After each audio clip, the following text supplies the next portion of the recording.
The eviction notice slid under the door at 6:30 in the morning, silent as a death sentence. Emma Carson woke to the sound of paper scraping I against have him hardwood. right here. That He'd like to whisper of explain why doom he that pulls you harassed your from staff. sleep Wait, faster don't than do any that. alarm.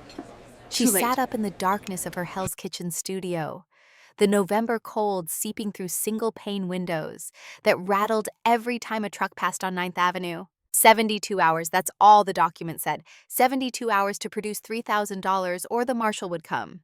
The marshal would put her things on the sidewalk. The marshal would erase her from this address, this neighborhood, this city where she had fought so hard to build something resembling a life. Emma allowed herself exactly 3 minutes to cry. She set the timer on her phone, the same phone that was 2 months past due on its payment plan, and she let the tears come. Hot and furious and full of a rage that had nowhere to go. 3 minutes, not a second more. She had learned this trick from her mother before the cancer took her when Emma was 12. Grief gets 3 minutes. Then you get up, then you fight. When the timer buzzed, Emma wiped her face with the sleeve of the Columbia Law sweatshirt she'd worn to bed. Second year. She was halfway through her second year of law school, and she was about to be homeless. The scholarship covered half her tuition. The other half sat on her narrow shoulders, like a boulder she carried up a mountain that never stopped climbing. $8,200 due in 2 weeks. Her bank account held $340. The math was simple. The math was impossible. She stood and walked to the bathroom, flipping the light switch.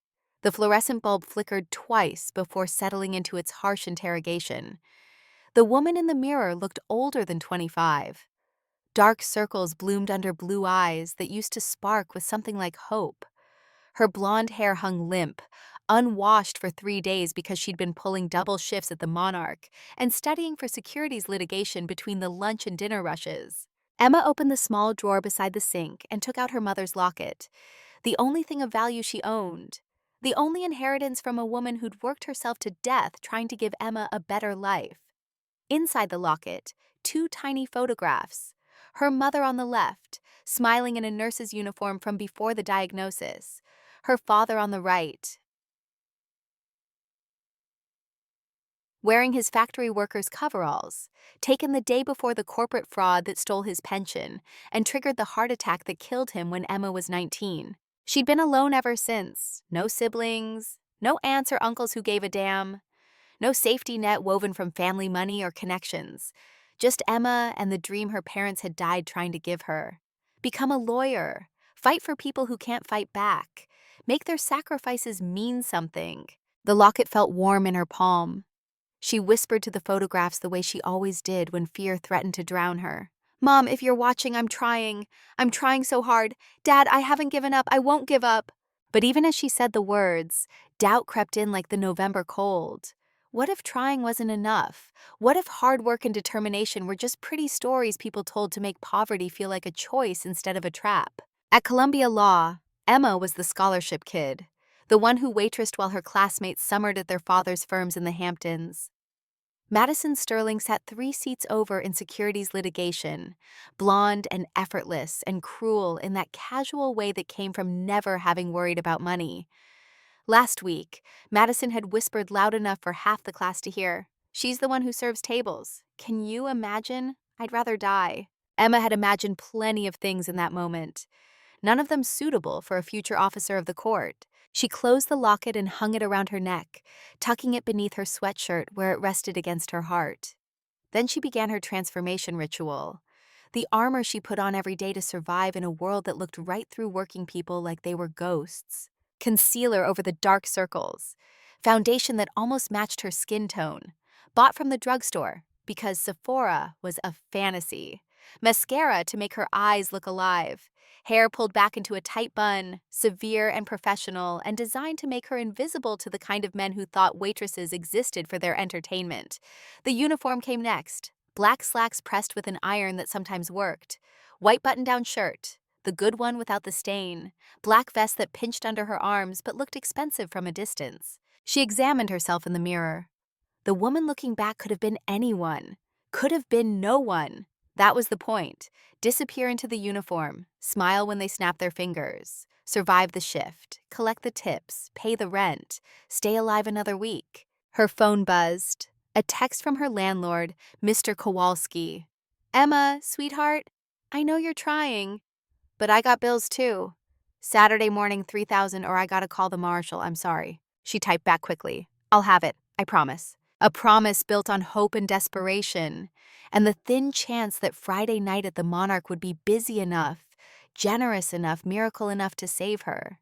Emma touched the locket one more time. Then she grabbed her coat and headed into the cold. The subway ride to Midtown took 30 minutes. 30 minutes of fluorescent lights and strangers pressed too close, and the ambient smell of human struggle. Emma stood near the door, holding the pole with one hand, her backpack heavy with law textbooks she'd studied during her break. If she got a break. If Patterson, the floor manager, wasn't in one of his moods. She thought about the reading for securities litigation. Thought about the case brief due Monday that she hadn't started. Thought about Professor Martinez's lecture last week on the duty of lawyers to pursue justice. Pretty words in a warm classroom. Out here, justice felt like another luxury she couldn't afford. The train lurched to a stop at 51st Street. Emma pushed through the crowd and climbed the stairs into the November evening. The city glittered around her, all glass and steel and wealth concentrated into towers that scraped the sky. The Monarch sat in the middle of it all, a temple to money and power, and the people who believed they deserved both. She'd been working at the Monarch for 18 months. 18 months of carrying trays and smiling at people who looked through her. But it was the best money she could make with her schedule. Dinner shifts on Friday and Saturday. Lunch rushes when she could squeeze them in.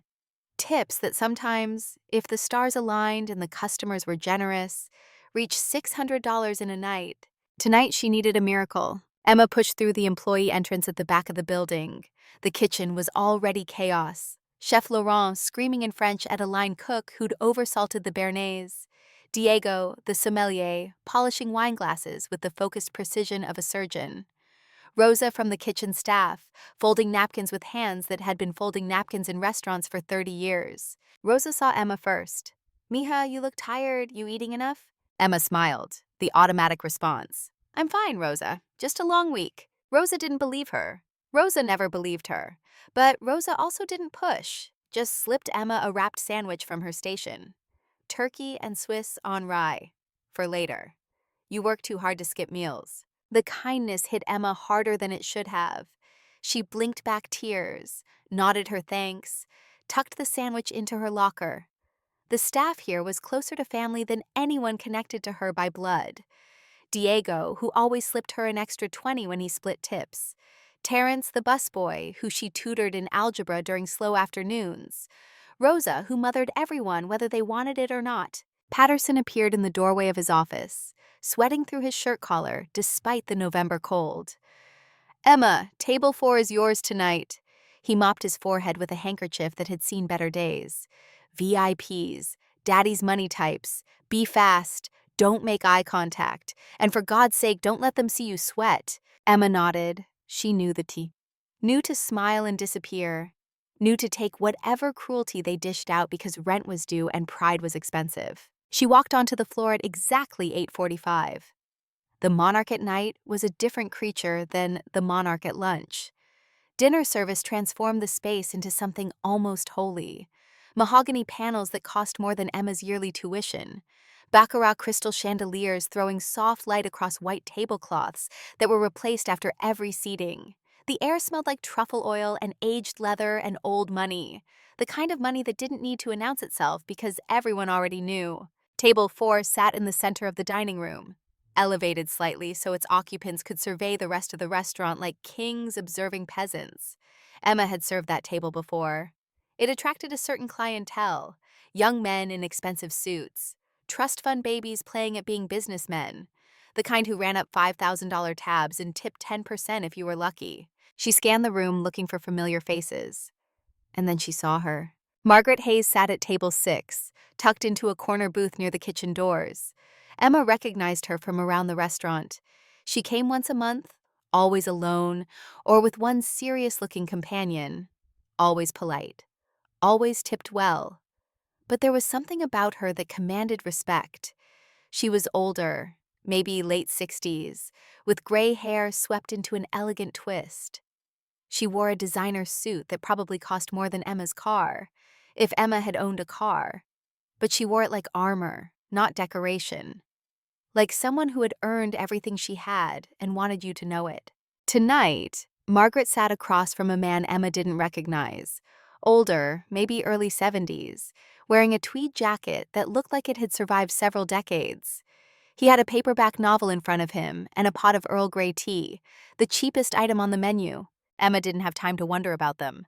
Patterson was gesturing frantically toward table 4. The VIPs were arriving. The mahogany door swung open with the weight of money and entitlement. 4 men strode in like they owned the place, like they owned every place. The leader was immediately obvious. Tall, blonde hair slicked back with product that probably cost $50 an ounce. Jawline so sharp it could cut glass. A suit that Emma recognized from a Vogue advertisement she'd seen on a subway poster. Italian, custom, worth more than her entire education. This was Chase Whitmore. Emma knew the name because Patterson had whispered it to the staff like a prayer. Whitmore Capital, $4.2 billion in assets under management. His father, Richard Whitmore, appeared on CNBC every other week to explain how the market worked to people who would never have enough money to care. Behind Chase came his pack, 3 young men who moved in his orbit like moons around a planet, the stocky one with the aggressive energy of a linebacker who'd discovered cocaine, the thin one who couldn't stop scrolling his phone, checking likes on Instagram posts that documented a life Emma couldn't imagine, and the quiet one in the back who looked like he'd rather be anywhere else. They didn't wait to be seated, simply walked to table 4 and sat, sprawling in their chairs like they were claiming territory. Emma took a breath, touched her mother's locket through her shirt. Then she walked over with her order pad and her smile and her determination to survive the night. "Good evening, gentlemen. Welcome to the Monarch. My name is Emma, and I'll be taking care of you tonight. Can I start you with some water?" Chase didn't look up from his menu. The disrespect was immediate and casual. Sparkling water, Voss, 4 bottles, and ice on the side, but don't put the ice in the glass. It waters down the bubbles. The stocky one, who Emma would later learn was named Derek, snickered. "She looks like she's about to cry already, Chase. Go easy on the help." Emma kept her smile frozen in place. "I'm not crying, sir. I'll get that water right away." She turned on her heel and walked toward the bar, her face burning. Behind her, she heard their laughter. Cruel and hollow and designed to cut. But she'd heard worse. She'd survived this too. At the bar, she loaded 4 bottles of Voss onto her tray, $32 worth of water. She caught Diego's eye, and he gave her a sympathetic look. "Rough table?" "The usual. Rich kids playing at being adults." Diego glanced toward table 4. "That's Chase Whitmore. Father's got connections everywhere. Be careful." Emma nodded and carried the water back. She placed the glasses with surgical precision, poured slowly, watching the bubbles rise. Chase watched her like a scientist observing an experiment. "Too fast," he said. His voice was bored, almost curious. "You poured it too aggressively. You bruised the carbonation." Emma blinked. "I bruised the water?" "Yes. Pour it again, new glass." "Sir, we charge for every bottle we open." Chase looked at his friends, a wicked grin spreading across his face. "Did you hear that? She thinks I care about the charge." He leaned forward, cologne overwhelming. "Honey, I could buy this building and turn it into a parking lot for my jet skis. Pour it again." Emma felt something crack inside her chest, some small piece of dignity that she'd been hoarding like a treasure. But rent was due. The eviction notice was real. She needed this job more than she needed pride. She reached for a fresh glass. The next hour unfolded like a nightmare in slow motion. Chase and his friends ordered everything expensive on the menu. The seafood tower, $850 worth of lobster and oysters, and king crab that they barely touched. 4 A5 Wagyu ribeye steaks at $400 each, topped with 24-karat gold leaf because excess was the point. 2 bottles of 2015 Chateau Margaux at $800 each, wine they drank like water while arguing about cryptocurrency. And through it all, Chase found new ways to humiliate her. When the quiet one, Ethan, dropped his napkin, Chase snapped his fingers. "Get a fresh one. And use tongs. I don't want her germs on my linen." Emma stared at him. "Sir, I wash my hands." "Tongs," Chase repeated. His blue eyes were cold as January. She walked to the service station, hands trembling, and retrieved a pair of silver tongs. brought back a fresh napkin, used the metal instrument to place it delicately on Chase's lap while his friends laughed and filmed on their phones. "Good girl," Chase said. "See, you can be trained." Emma walked away before the tears could start. She retreated to the kitchen, to the steel counters and harsh lights, and the controlled chaos of Chef Laurent screaming about plating. Diego found her there, gripping the edge of a prep table. "They're animals," he whispered. "That guy, Brad. No, wait. Chase Whitmore. His father is CEO of Whitmore Capital. He thinks the world exists to serve him." Emma looked at Diego. "He's testing me. He wants me to snap so he can get me fired." "Don't give him the satisfaction," Diego said. "Just kill them with kindness." Emma wanted to believe that would work. But kindness felt like a language Chase Whitmore didn't speak. She pulled herself together and returned to the floor. The dining room was full now, every table occupied by Manhattan's elite, lawyers and bankers and real estate developers, people for whom a $5,000 dinner was Tuesday. Emma moved between them like a ghost, invisible until needed, forgotten the moment she stepped away. At table 6, the woman in the elegant suit was watching. Margaret Hayes sat very still, her attention focused on table 4, on Chase, on Emma. Her companion, the older man in the tweed jacket, had put down his book. He was watching too. Emma didn't have time to wonder why. Diego brought her the Chateau Margaux on a silver tray. Emma carried it to table 4, presented the label. Chase waved his hand dismissively. "Just pour it. We know what it is." Emma cut the foil and pulled the cork, poured a tasting amount into Chase's glass. He swirled it violently, took a sip, swished it around his mouth like mouthwash. Then he spat it back into the glass. "Corked," he announced loudly. The restaurant went quiet. Several nearby tables turned to look. Emma froze. "Sir, Diego just inspected the cork. It's in perfect condition." "Are you calling me a liar?" Chase's voice rose an octave, performing outrage for an audience. "I said it's corked. It tastes like vinegar and wet dog. Take it away. Bring another one." "That's an $800 bottle, sir. If I open another and you reject it—" "Are you deaf?"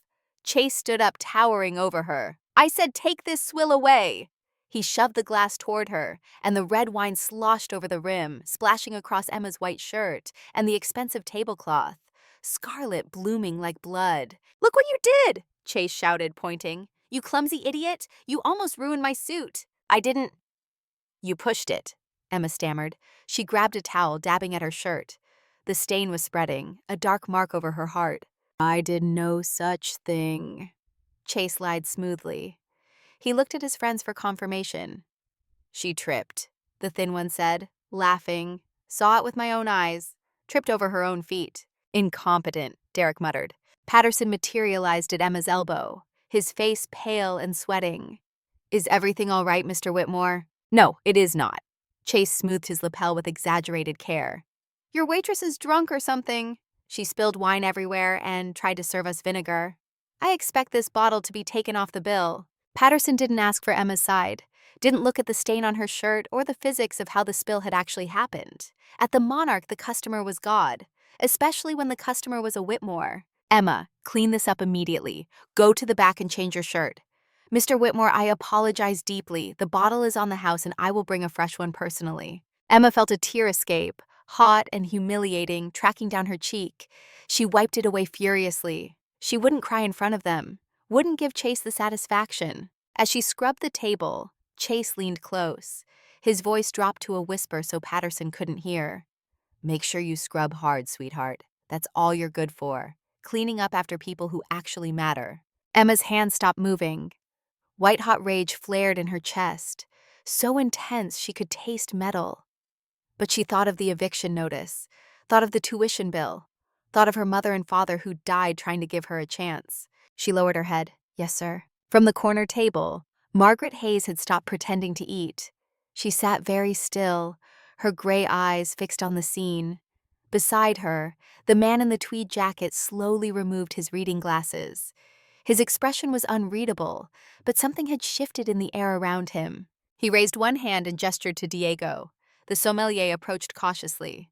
"Yes, sir?" "That bottle of Margaux," the old man said quietly. His voice had a strange authority to it, deeper than his frail appearance suggested. "Don't throw it away. Bring it to my table." Diego hesitated. Sir, the customer said it's corked. It's garbage. Humor me, the man said.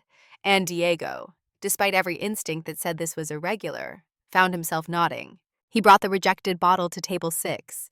The old man poured a small amount into a fresh glass, swirled it professionally, brought it to his nose, tasted it slowly, eyes closed like he was saying a prayer. Perfect, he said finally. Oak, cherry, tobacco, not a hint of cork. He set the glass down and pulled a small leather notebook from his inside pocket, clicked a pen, looked directly at table 4, at Chase Whitmore, and in handwriting that was surprisingly elegant for such an old man, he wrote something down. At the bar, Diego watched all of this and felt a chill run down his spine. He'd worked at the Monarch for 5 years. He'd seen that man before, usually sitting alone in the corner with his tea and his book.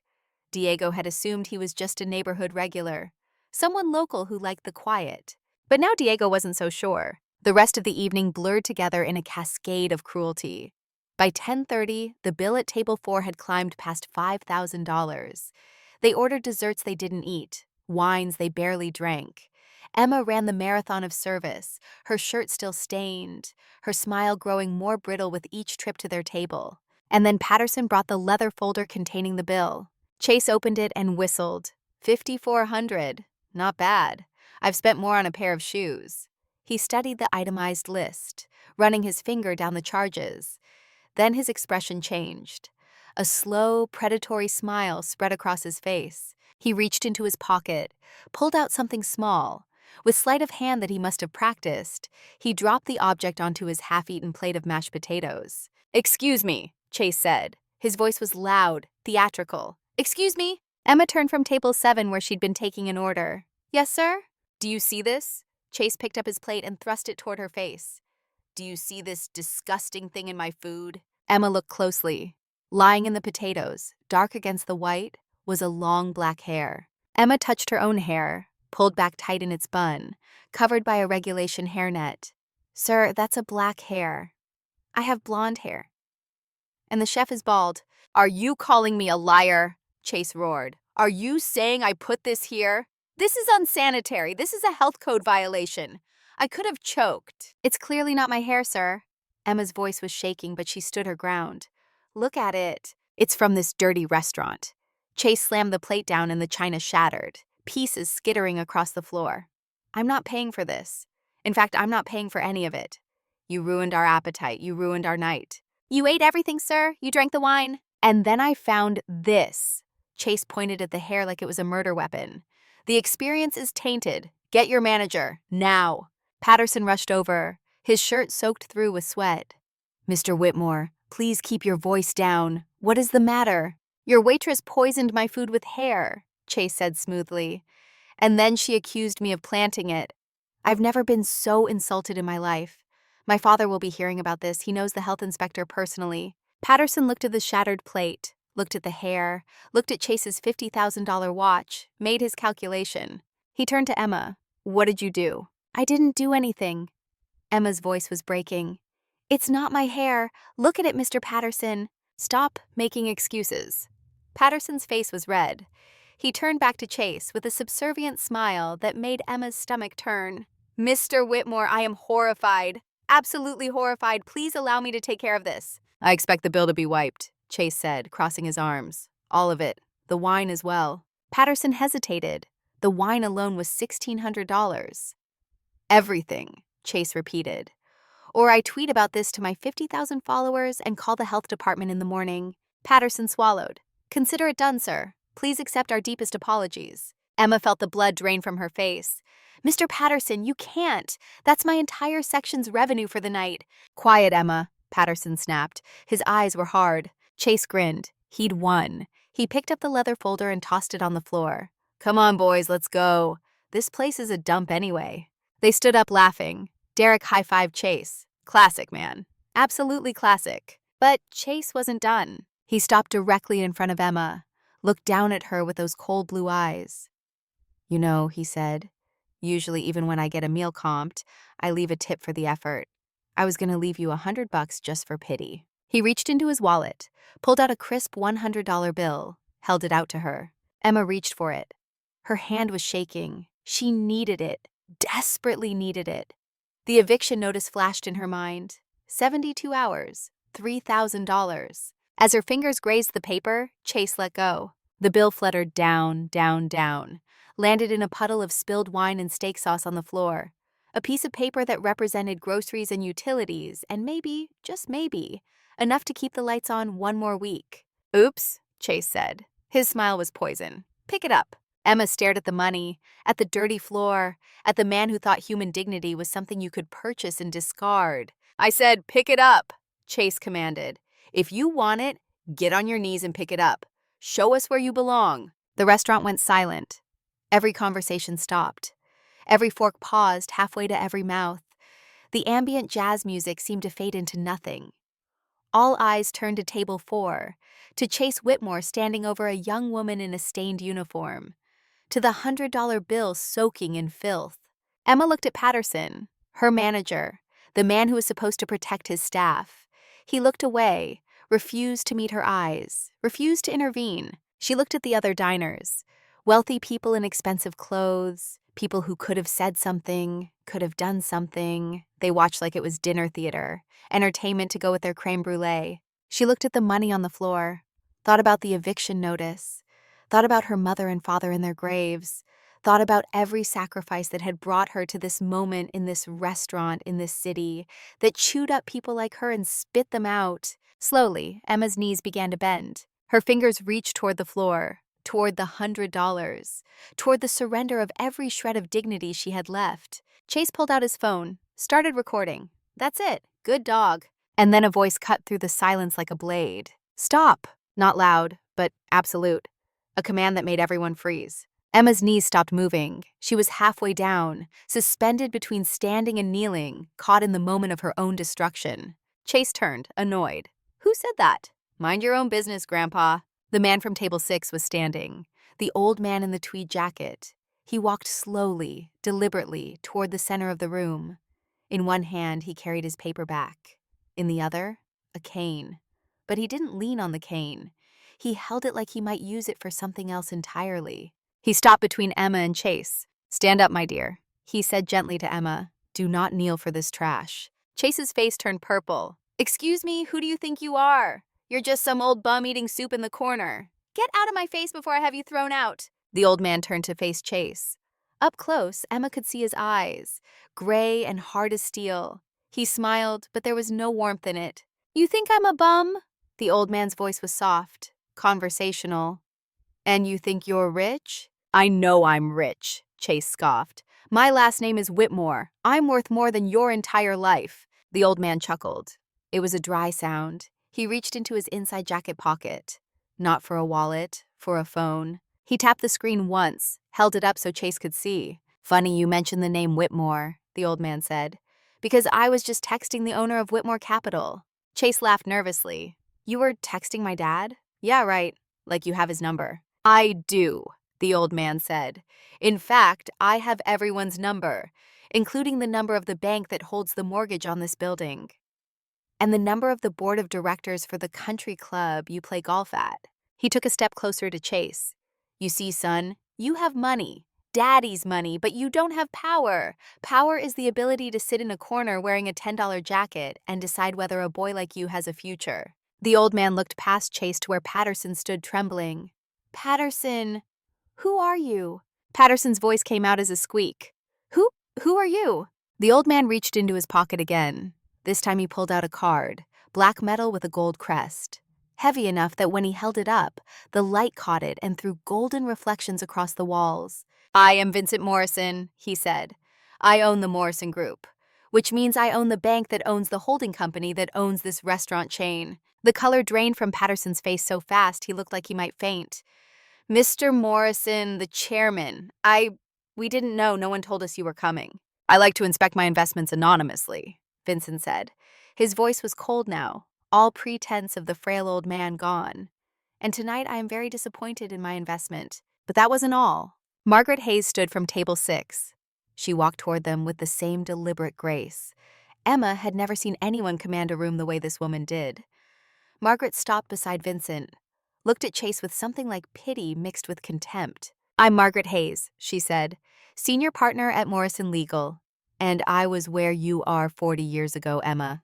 A waitress about to kneel for men who thought they owned the world. Emma's breath caught. This woman, this powerful woman in the designer suit, had been a waitress? Margaret turned to Chase.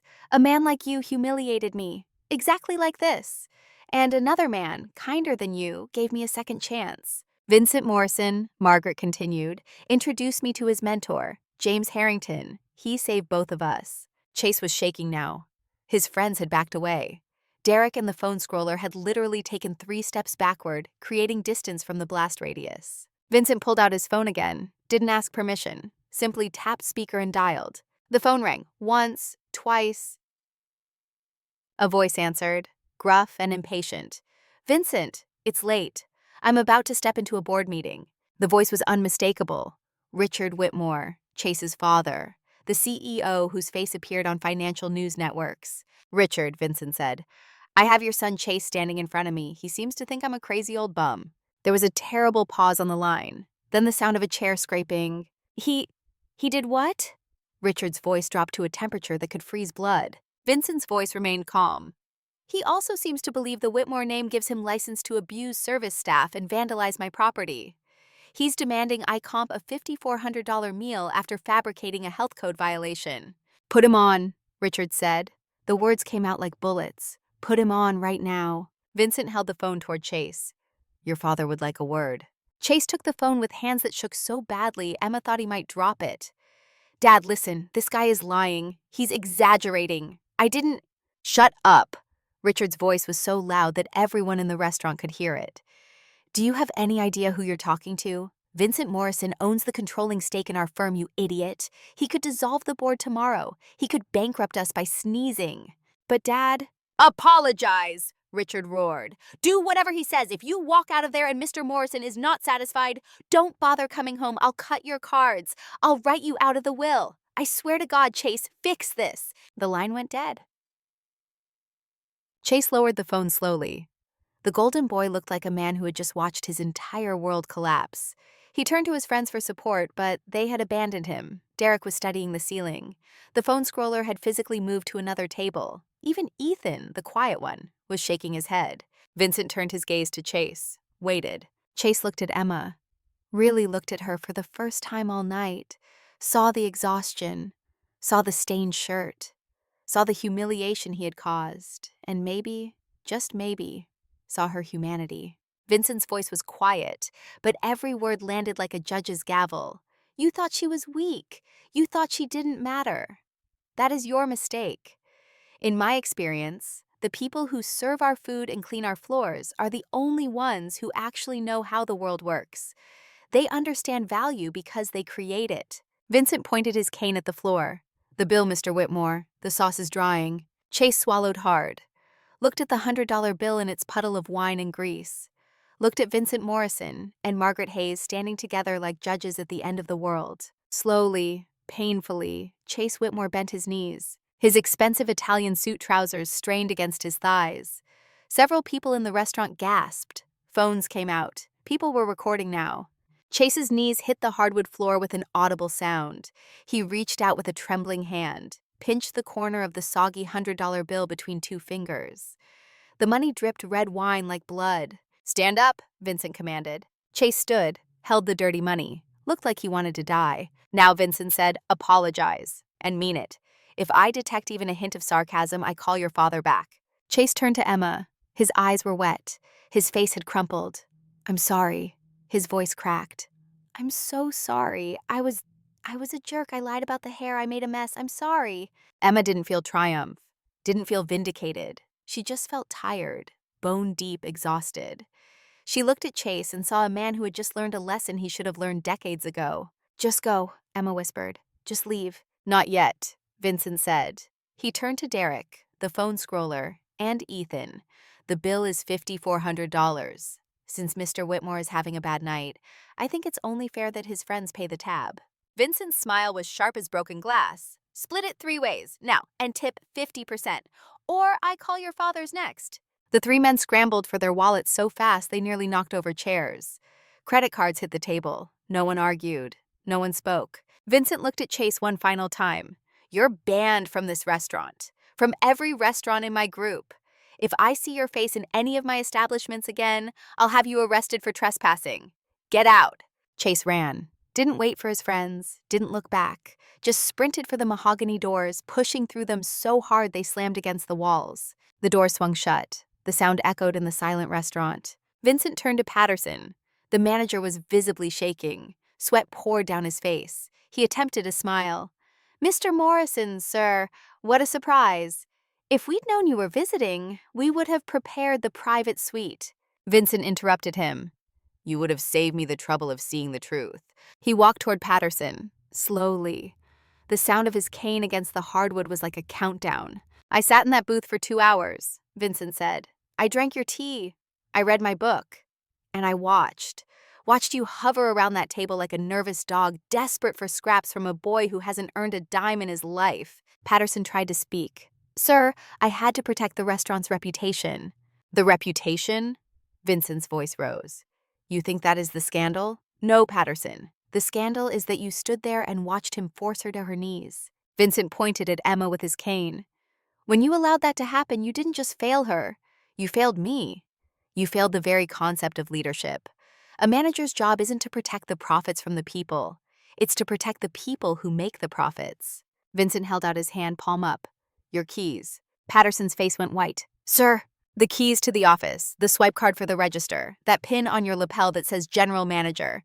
Vincent's voice was ice. "Hand them over now!"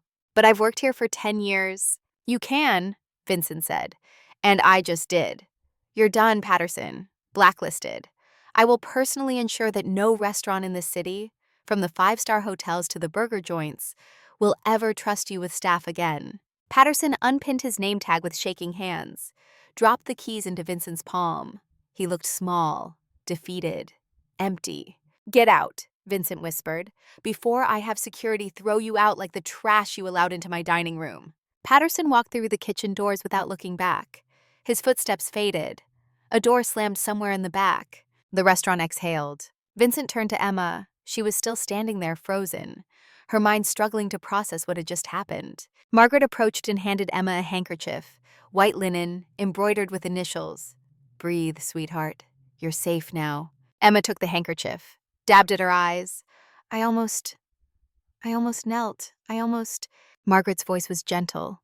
"I did kneel, 40 years ago, and it took me 20 years to forgive myself." Emma looked up at this woman, this powerful, elegant woman who had just confessed to the same humiliation Emma had barely escaped. "How did you move on?" Emma whispered. "I'll tell you," Margaret said. "Over dinner, tomorrow, my treat." Vincent cleared his throat softly. "Emma, you have a choice to make." Emma turned to him. This man she had thought was just a neighborhood regular, just an old man with cheap tea and a paperback novel. "Morrison Legal," Vincent said. "Paralegal internship, full tuition coverage for Columbia. You start Monday." Emma couldn't breathe. "Sir, I can't." Margaret added. "And personal mentorship. From me. Once a week we meet, we talk. About law, about life, about surviving in a world that wants to break women like us." Emma felt tears coming again. "But why? Why me?" Vincent smiled. A real smile this time. "Because James Harrington saved me. And I saved Margaret. And now we save you." Margaret finished. "And one day you'll save someone else. The cycle of grace, Emma. You're part of it now." Vincent handed Emma a business card. Heavy stock, simple black lettering, Morrison Legal, an address on Park Avenue. "Monday morning, 9 a.m. sharp. Ask for Elena. She'll bring you to me," Margaret said. She paused. "And Emma? Wear something that makes you feel powerful. You've earned it." Emma clutched the card like it was a life preserver, looked at these two people who had appeared out of nowhere and changed everything. "I don't know what to say." Vincent leaned on his cane. "Say you'll be there Monday. Say you'll work hard. Say you'll remember this night every time someone tries to make you feel small." Emma nodded. Her throat was too tight to speak. Vincent and Margaret turned to leave. As they walked toward the door, Vincent paused beside Diego at the bar. "The wine, Diego. The Chateau Margaux they rejected." Vincent's voice was low. That was a perfect vintage, not a flaw in it. Diego nodded. "I know, sir." Remember that. When someone tells you something is worthless, sometimes it's because they don't know value when they see it. Then Vincent Morrison and Margaret Hayes walked out of the Monarch, leaving behind a restaurant full of stunned diners and a young woman holding a business card that had just changed her life. Emma stood there for a long moment. The other servers were staring. The remaining customers were whispering. Chef Laurent had come out of the kitchen and was watching her with something like respect. Diego approached. "Emma, you okay?" Emma looked at him, looked at the business card, looked at the corner booth where Vincent Morrison had sat with his tea and his book and his quiet observation. She touched her mother's locket through her shirt. "Yeah," she said softly. "I think I'm going to be okay." Rosa came out of the kitchen with her coat. "Mija, go home. We'll close up. You've had enough for one night." Emma nodded. She walked to the back, changed out of her stained uniform, put on her coat and her scarf, picked up the sandwich Rosa had made her, still waiting in her locker. As she walked out the employee entrance into the November night, she pulled out her phone, looked at the text from her landlord, Saturday morning, $3,000. She opened her messages and typed, "Mr. Kowalski, I'll have it." And then she added, "I got a new job. Things are going to be different now." She hit send. Emma walked to the subway, rode home in a daze, climbed the 4 flights to her studio, unlocked the door, sat on her bed in the dark. She took out the business card, read it again in the light from her phone. Morrison Legal, Margaret Hayes, senior partner. Then she opened her mother's locket, looked at the 2 tiny photographs. "Mom, Dad."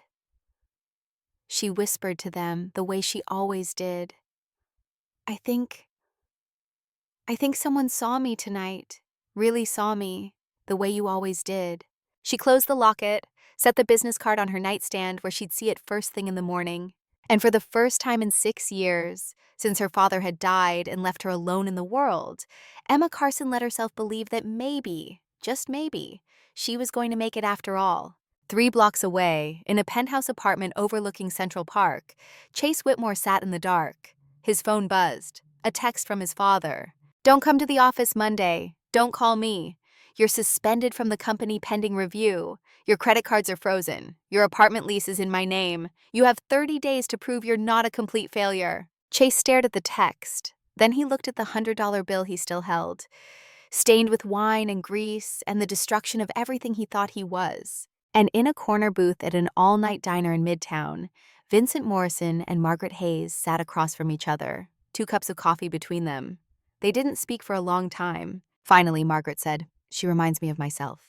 Vincent nodded, "Which is why she needs you more than me. I can teach her law. You teach her grace." "Do you think he can change?" Margaret asked.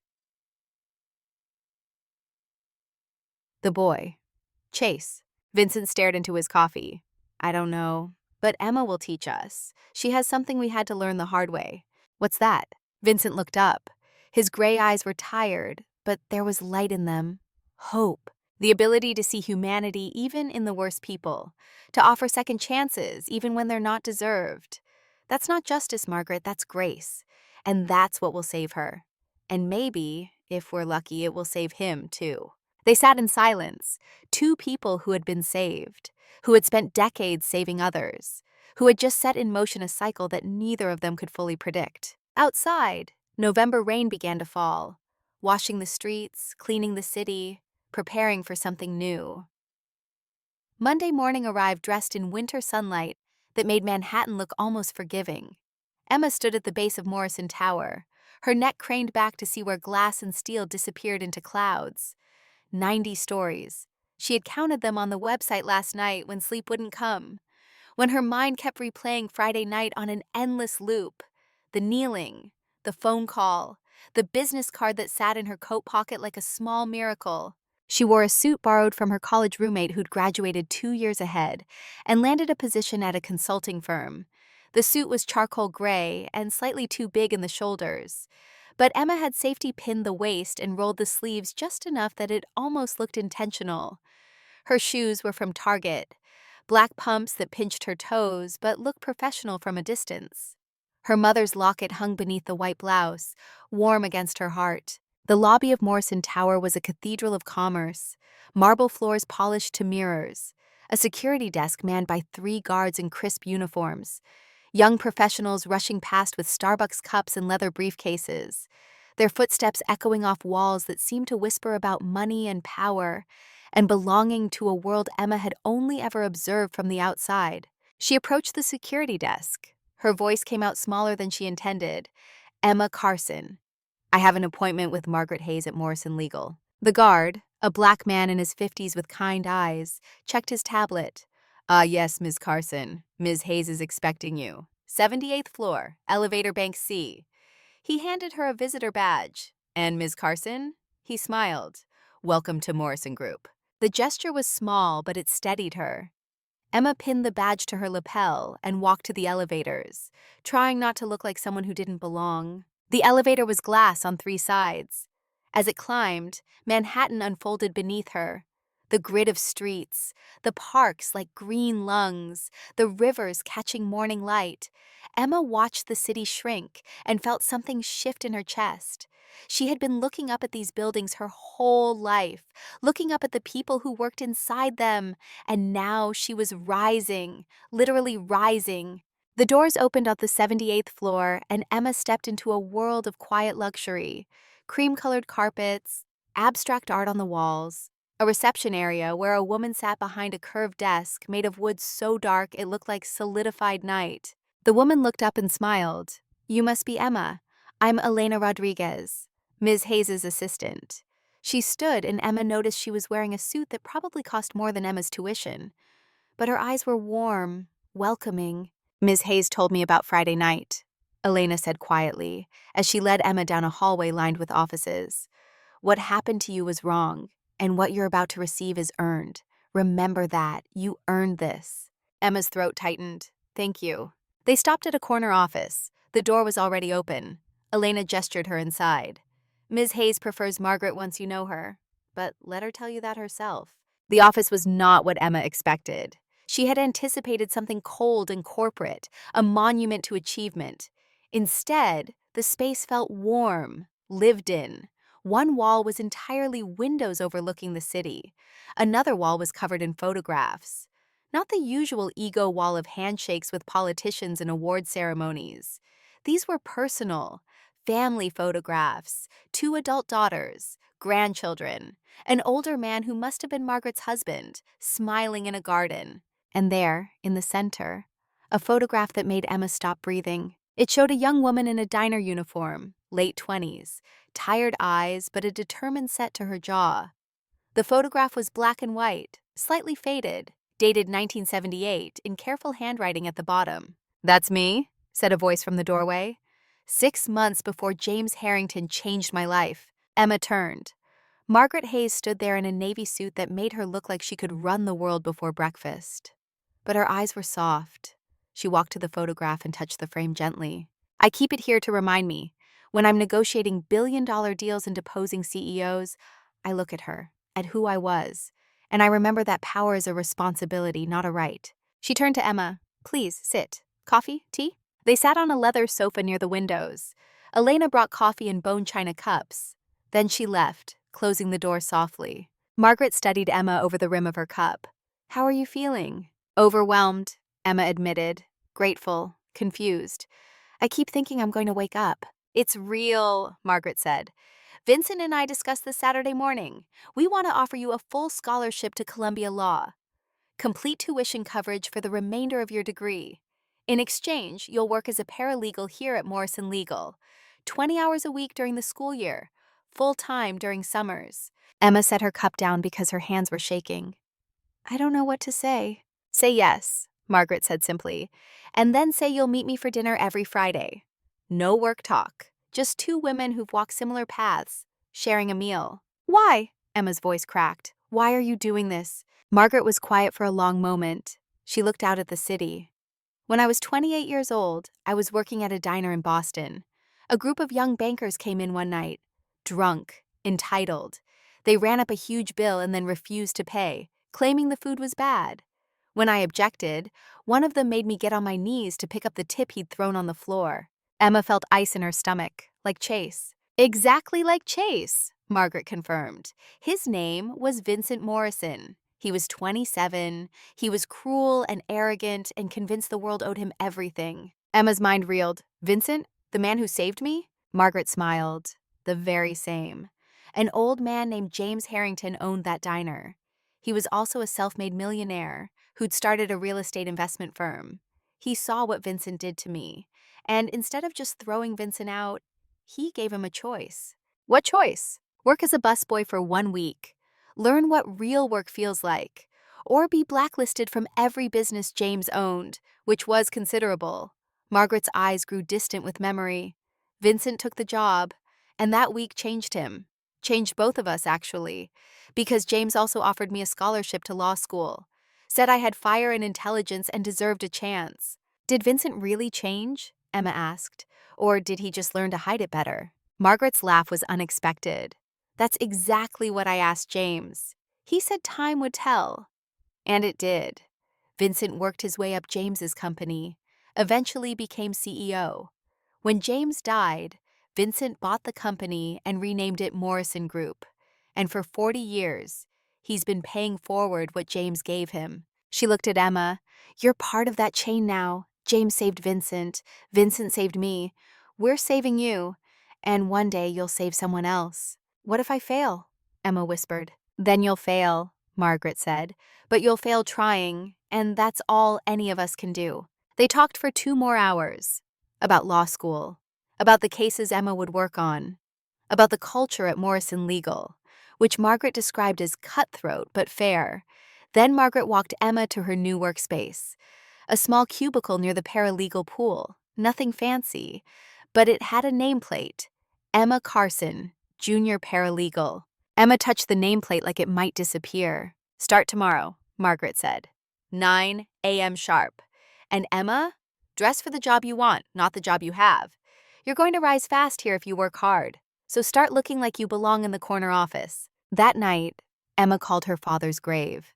She did this sometimes, standing in the small cemetery in Queens, where both her parents were buried, talking to the headstones like they could hear. Dad, she said to the weathered granite, I got the job, the real job, law firm, full scholarship. I think we're going to make it. The November wind blew cold through the bare trees. Emma pulled her coat tighter and touched her mother's locket. Thank you, she whispered, to her parents, to Margaret and Vincent, to James Harrington, a man she'd never met, but whose kindness had rippled through decades to save her. 3 miles away in a penthouse that overlooked Central Park, Chase Whitmore sat in the dark. He hadn't turned on the lights since he'd gotten home Friday night. Couldn't bear to see his reflection in the floor-to-ceiling windows. Couldn't face the man he'd become. The man his father had told him, in brutal detail over a phone call Saturday morning, that he was ashamed to call his son. The apartment door opened. Chase didn't move, probably the housekeeper. But then he heard heels clicking across the marble floor. Expensive heels. Familiar. A woman's voice cut through the darkness. Sitting in the dark won't change what happened. Chase looked up. His mother stood in the doorway, backlit by the hallway. Patricia Whitmore was 55 and elegant in the way only old money could be. But there was steel beneath the pearls. Mom! Chase's voice was hoarse. What are you doing here? Your father won't see you. She walked to the windows and opened the curtains. Sunlight flooded in, harsh and unforgiving. But I will. Chase shielded his eyes. There's nothing to say. There's everything to say, Patricia said. She sat in the chair across from him. Starting with this, what happened at the Monarch? That was you becoming your father. Chase looked at her sharply. Dad would never. Your father was exactly like you, Patricia interrupted. When I met him, arrogant, cruel. He treated everyone in service like they were furniture, like they existed only to make his life easier. Chase had never heard this story. What changed him? Patricia was quiet for a moment. His mentor fired him, made him start over from nothing. Your father lost everything at 30, had to claw his way back. And in that clawing, he learned humility. She paused, or at least the appearance of it. What does that mean? It means your father learned to hide his cruelty better, to channel it into business, to be ruthless in boardrooms instead of restaurants. Patricia's voice was sad. I thought I could soften him, thought marriage and children would finish what his mentor started. But you can't change someone who doesn't want to change. She looked at Chase directly. The question is, do you want to change? Chase thought about Emma's face, the way she'd started to kneel, the way her hands had trembled, The way he'd felt something crack inside himself when Vincent Morrison had revealed who he was. Not fear. Something worse. Shame. "I don't know how," he admitted. "I don't know how to be different than what I've been for 28 years. Patricia reached into her purse and pulled out a newspaper clipping. Yellowed with age. She handed it to Chase. The article was from 1982. Small piece in the Boston Globe. Local diner owner gives Waitress scholarship. The photograph showed a young woman standing between two older men. The caption identified them. Margaret Hayes, recipient. James Harrington, donor. Vincent Morrison, mentor. Chase stared at the photograph. That's the woman from Friday night. From the Monarch. Margaret Hayes, Patricia confirmed. 28 years old in that photo. Waitress who became senior partner at one of Manhattan's most prestigious law firms. She paused. Your father ruined her life in 1982. Got her fired from her job at that diner. She was homeless for 3 months. Chase felt sick. Dad did that? And James Harrington found her. Gave her a second chance. Patricia took the clipping back, folded it carefully. That woman now manages your father's corporate litigation. Every contract, every merger, every lawsuit. Margaret Hayes has the power to destroy Whitmore Capital with a single phone call. Why hasn't she? Chase asked. Because she's not interested in revenge, Patricia said. She's interested in justice. There's a difference. Revenge is about pain. Justice is about balance. She stood. You have 30 days before your father makes his final decision about your future. Use them wisely. How? Patricia walked to the door. Then she stopped, turned back. You could start by finding that waitress, the one from Friday night, and learning her name. After his mother left, Chase sat with his laptop, Googled Morrison Legal, found a staff directory, scrolled until he found a photograph that made his breath catch. Emma Carson, junior paralegal. The photograph was professional, recent. Emma in a suit, her blonde hair pulled back, blue eyes looking directly at the camera, confident, strong. Nothing like the terrified woman he'd humiliated. He clicked on her bio. Columbia Law, second year, scholarship recipient. Areas of interest, securities litigation, corporate fraud, whistleblower protection. Chase read the words again.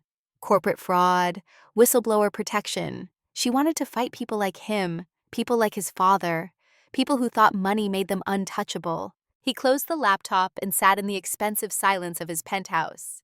And for the first time in his life, Chase Whitmore wondered what it felt like to build something instead of destroy it. Emma's first 3 months at Morrison Legal were baptism by fire. The senior associates treated her like a combination of secretary and pack mule. Coffee runs, document review, taking notes in depositions while lawyers twice her age performed for juries that weren't there yet. But Emma watched and learned. She learned that Marcus Webb, the senior partner who specialized in mergers and acquisitions, drank his espresso triple shot with no sugar, and had a photographic memory for case law. She learned that the firm's real power came not from the lawyers, but from the assistants and paralegals who knew where every document lived, who every judge's clerk was, which opposing counsel could be reasoned with, and which would fight to the death over commas. She learned that Margaret Hayes was respected, but also feared. She didn't raise her voice, didn't need to. When Margaret walked into a room, conversations stopped. When she spoke, people listened. And Emma learned that she had a gift for finding patterns in chaos. Give her 1,000 pages of financial documents and she could spot the irregularity. The transaction that didn't quite fit. The signature that looked wrong. 4 months into the job, Marcus Webb dropped a file on Emma's desk. Pharmaceutical company. Possible securities fraud.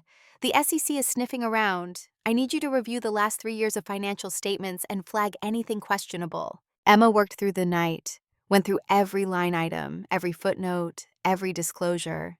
And there, buried in the third quarter report from 2 years ago, she found it. A subsidiary in the Cayman Islands. Transactions that made no sense unless they were designed to hide revenue. She brought her findings to Marcus the next morning, laid out the evidence like building blocks.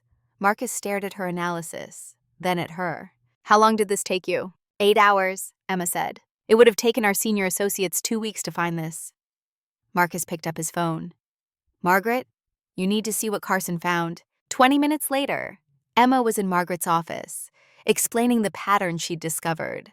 Watching Margaret's eyes sharpen with understanding. When Emma finished, Margaret was quiet for a moment.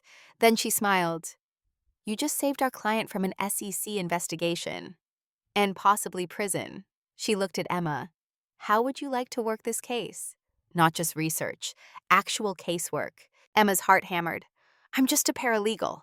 You're a paralegal who sees things other people miss, Margaret corrected. Say yes. Yes, Emma breathed. The case consumed the next 6 months. Emma worked alongside Marcus and a team of associates, building the defense strategy. She learned how to take depositions, how to craft arguments, how to think 3 moves ahead like chess. And in the middle of it all, she kept having dinners with Margaret. Every Friday, without fail, they met at small restaurants around Manhattan. Nothing fancy. Margaret insisted on that. We eat where working people eat, she said. Never forget where you came from. Over pasta in Little Italy, Margaret told Emma about her daughters, both successful, one a doctor, one an architect, about her husband who died 5 years ago of cancer, about the loneliness that came with success when you'd climb so far that no one understood the view. Over dim sum in Chinatown, Emma told Margaret about her parents, about watching her father deteriorate after the corporate fraud that stole his pension, about her mother dying slowly, unable to afford the experimental treatments that might have saved her. I wanted to be a lawyer so I could fight for people like them, Emma said. People who can't fight for themselves. Margaret reached across the table and squeezed her hand. Then you're exactly where you need to be. It was during one of these dinners that Emma first mentioned the other women. She'd been researching Chase Whitmore, trying to understand the man who'd humiliated her. And she'd found a pattern, 3 other incidents, all within the last 5 years, all involving women in service positions. A waitress at a different high-end restaurant, a hotel maid, a coffee shop barista. Each time, Chase and his friends had run up large bills, caused scenes, gotten the women fired, or forced them to quit. Margaret listened with a growing darkness in her eyes. You want to sue him? I want justice for them, Emma said. They didn't have a Vincent Morrison to save them. Track them down, Margaret said. Bring them to me. If they want to pursue this, we'll do it. Pro bono. All of them. It took Emma 2 weeks to find them. Jessica Rodriguez, 32, former waitress at 11 Madison Park. Now working retail at Macy's, her culinary school dreams abandoned. Maria Santos, 38, former hotel maid who developed PTSD after Chase and his friends cornered her in a hotel hallway, making lewd comments until she had a panic attack. Keisha Thompson, 29, single mother who'd been working as a barista when Chase threw hot coffee at her for being too slow. She'd quit on the spot, spiraled into homelessness, lost custody of her daughter. Emma brought them together at a small Italian restaurant in Brooklyn. 4 women who had nothing in common except the man who'd hurt them. The dinner started awkward. What do you say to strangers bound by trauma? But Emma broke the ice. I wanted to meet you because I was lucky, and you weren't. And that's not fair. Jessica, who had sharp eyes and sharper words, leaned back. Lucky? You got Vincent Morrison. We got nothing. So let's all have him, Emma said. Let's all have each other. Margaret Hayes has agreed to represent all of us. If you want to sue Chase Whitmore for what he did, we can. Together. Keisha, who'd been quiet until now, spoke up. Her voice was soft but steady. I don't want his money.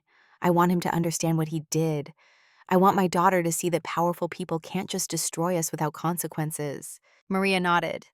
I want other women to know it's okay to fight back. Jessica sighed. I want my dream back. But since I can't have that, I'll settle for making sure he can't do this to anyone else. They made a pact that night, monthly dinners, support each other. No one faces anything alone. And they would sue Chase Whitmore together. Emma brought them to Margaret 2 weeks later. Watched as Margaret listened to each woman's story. Saw the way Margaret's jaw tightened when Maria described her panic attack. The way her eyes grew wet when Keisha talked about losing her daughter. When they finished, Margaret looked at all 4 of them. We'll do this. And we'll win. The case took a year to build. Depositions, discovery, evidence gathering. Emma worked at nights and weekends on top of her regular paralegal work and law school classes. Daniel Chen, a classmate from Columbia who worked as a public defender, helped with research. Daniel was different from the other law students. Quiet, thoughtful. He wore suits from Goodwill and carried a backpack held together with duct tape. But he had a mind like a steel trap and a passion for justice that matched Emma's. They started meeting at the law library, study sessions that turned into late-night conversations over vending machine coffee. Emma found herself looking forward to those nights, to Daniel's dry humor, to the way he listened when she talked about the case. Really listened, not just waiting for his turn to speak. One night, after a particularly brutal study session, Daniel walked Emma to the subway. At the station entrance, he stopped. "I had a crush on you first year," he admitted. "Never said anything because you seemed unreachable, like you were fighting a war and couldn't afford distractions." Emma's heart did something complicated. I was fighting a war. I was terrified every single day. And now I'm still terrified, Emma said. But maybe I can let someone in. They started dating, slow and careful. Coffee that turned into dinner that turned into long walks through Central Park. Daniel met Margaret, who approved with a knowing smile. Emma met Daniel's family, a warm, chaotic Chinese-American clan in Flushing, who insisted she stay for dinner and sent her home with enough leftovers to feed her for a week. For the first time since her parents died, Emma felt like she had family again. Margaret and Vincent as mentors, Jessica, Maria, and Keisha as sisters, Daniel as something she didn't have words for yet, but that felt like coming home. The trial against Chase Whitmore began on a cold morning in February. The courtroom was small, civil court downtown, nothing glamorous, but to Emma and the other women, it was everything. Margaret handled the opening statement. She spoke quietly, but every word landed like a hammer. This case is about power, about men who believe their money makes them untouchable, about women who had the courage to say no more. Chase's lawyers tried to paint the women as gold diggers, opportunists looking for a payout. But Emma and Margaret had built an airtight case, documented patterns, witness testimony, security footage from the hotel showing Maria's panic attack. When Jessica took the stand, Emma's hands were shaking. Margaret had coached her carefully. "Don't be angry, be honest, let the jury see your humanity." Margaret asked Jessica to describe what happened at 11 Madison Park. Jessica's voice was steady, but her hands gripped the armrests. He complained about everything. The wine was wrong. The bread was stale. Nothing was good enough. And when the bill came, he planted hair in his food and got me fired. I lost my apartment, had to drop out of culinary school. I lost my dream. "What did you lose that night?"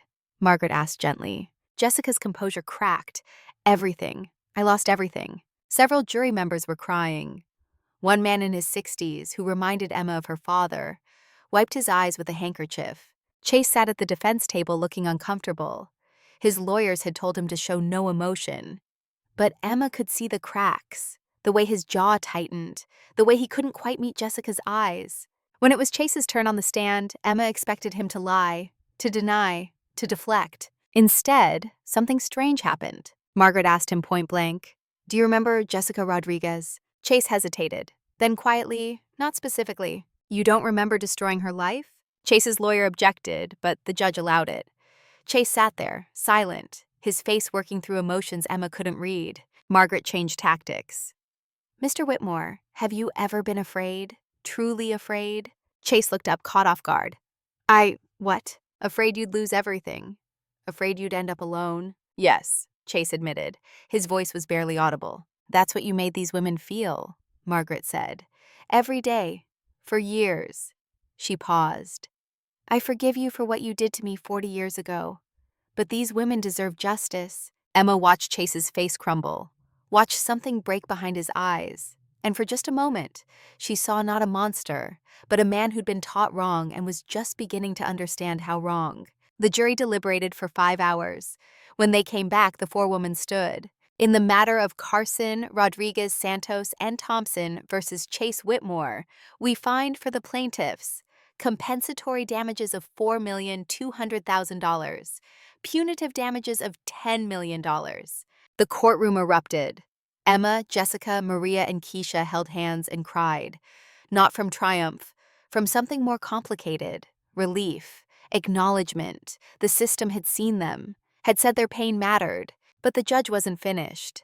"Mr. Whitmore, you are ordered to issue a public apology and attend mandatory counseling for behavioral issues outside the courthouse." The four women stood on the steps.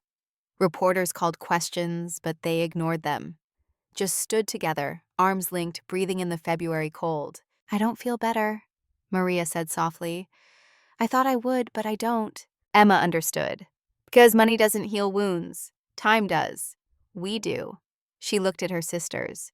"We have each other now. That's what matters." They went to dinner at the Monarch. The restaurant had been completely reformed under new management, with strict policies against customer abuse. Diego greeted them like family. Rosa brought out extra bread. As they ate, Keisha's phone buzzed. She looked at it and her face went pale.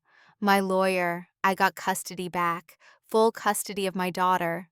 The table exploded in celebration. Tears and laughter, and the kind of joy that comes from surviving something you weren't sure you'd survive. Emma looked around the table, at these women who'd become her family, at the restaurant where her old life had ended and new life had begun, and she felt something settle in her chest. Purpose, direction, the certainty that she was exactly where she needed to be.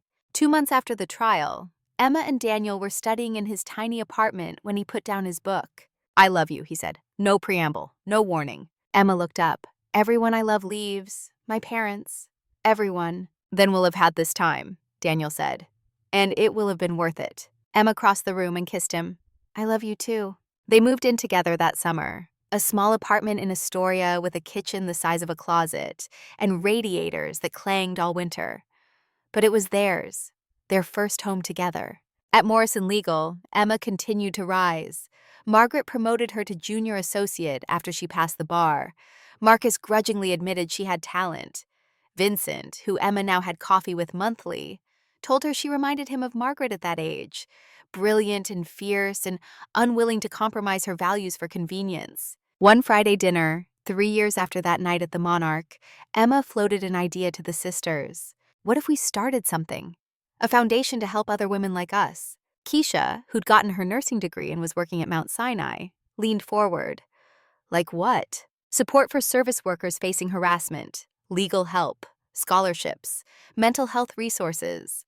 Emma's voice grew stronger as the vision crystallized. "We name it the Monarch Foundation, where grace takes flight." Jessica, now a sous chef at a respectable restaurant, nodded slowly.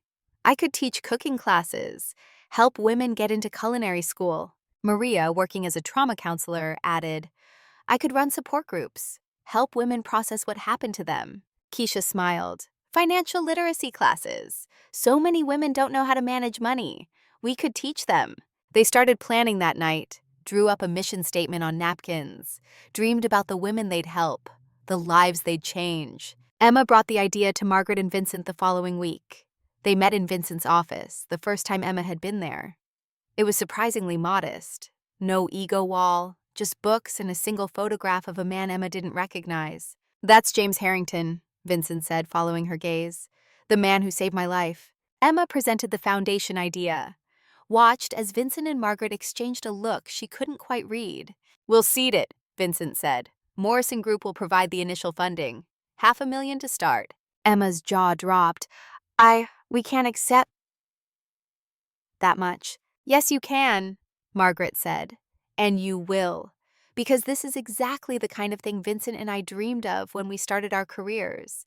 We just didn't have the courage to do it ourselves." Vincent stood and walked to the window, looked out at Manhattan. "I have something to tell you both." His voice was heavy. "I'm sick. Pancreatic cancer, stage 4. The doctors give me 6 months." The words hit Emma like a physical blow. Margaret made a sound like she'd been struck. "Vincent, no." He turned back. "I've lived 72 years, built an empire, helped hundreds of people. But Emma," he looked directly at her, "you and this foundation, you're my real legacy. You're proof that the cycle James started still works." "How long have you known?" Margaret's voice was shaking. 6 weeks. Vincent sat back down heavily. "I've been putting my affairs in order, making sure everything continues after I'm gone." Emma couldn't speak. This man who'd saved her life was dying, and there was nothing she could do. No case to argue, no pattern to find, just the brutal unfairness of mortality. "Margaret," Vincent continued, "I need you to do something for me. Anything. Take care of Emma, guide her, the way James guided me, the way I tried to guide you." Margaret was crying now. She nodded. And Emma, Vincent turned to her. I'm going to offer you something complicated. A choice that will test everything I've tried to teach you. What choice? Whitmore Capital is collapsing. Chase drove it into the ground with bad investments and worse judgment. His father had another heart attack.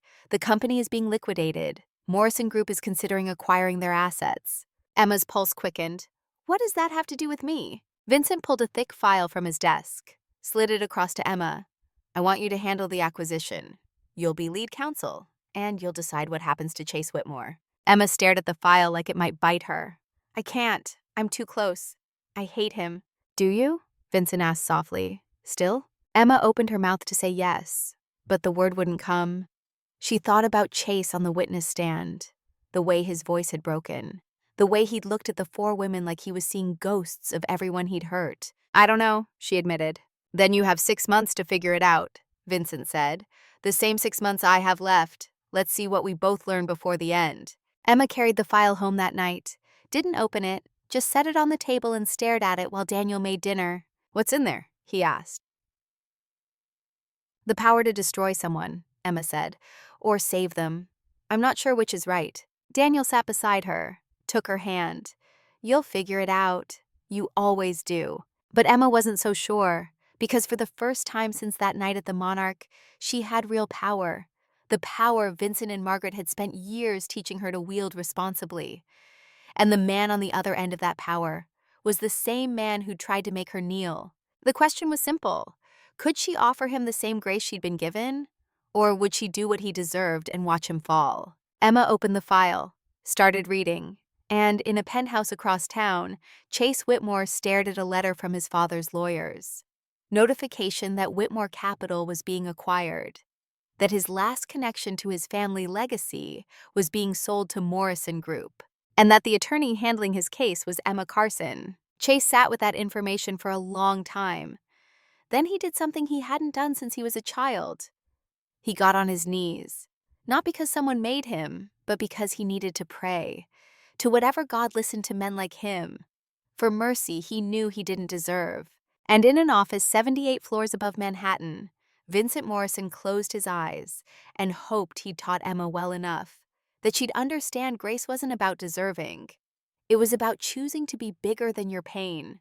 The cycle of grace continued, as it had for 40 years, as it would, Vincent hoped, for 40 more, long after he was gone, long after anyone remembered his name. Because the point was never the individuals. It was the pattern, the chain, the knowledge that one act of kindness could ripple through time and change everything. Vincent opened his eyes and looked at James Harrington's photograph one last time. I hope I did right by you, old friend. I hope she's ready. Outside his window, November rain began to fall on Manhattan, washing the streets clean, preparing for what came next. The acquisition file sat on Emma's desk for 3 days before she opened it.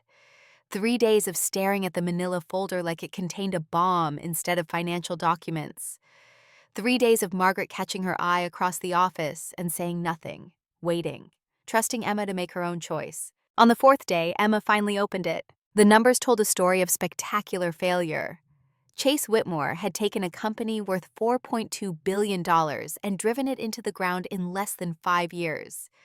Bad real estate investments in Detroit, cryptocurrency schemes that collapsed, leveraged bets on companies that went bankrupt. It read like a masterclass in how to destroy generational wealth through arrogance and incompetence. But Emma kept finding something else in the margins. Handwritten notes, calculations showing Chase trying to figure out where he'd gone wrong. Emails to consultants asking for help, for advice, for someone to tell him how to fix what he'd broken. The notes grew more desperate as the years went on, more aware, like watching someone wake up slowly to the reality of their own destruction.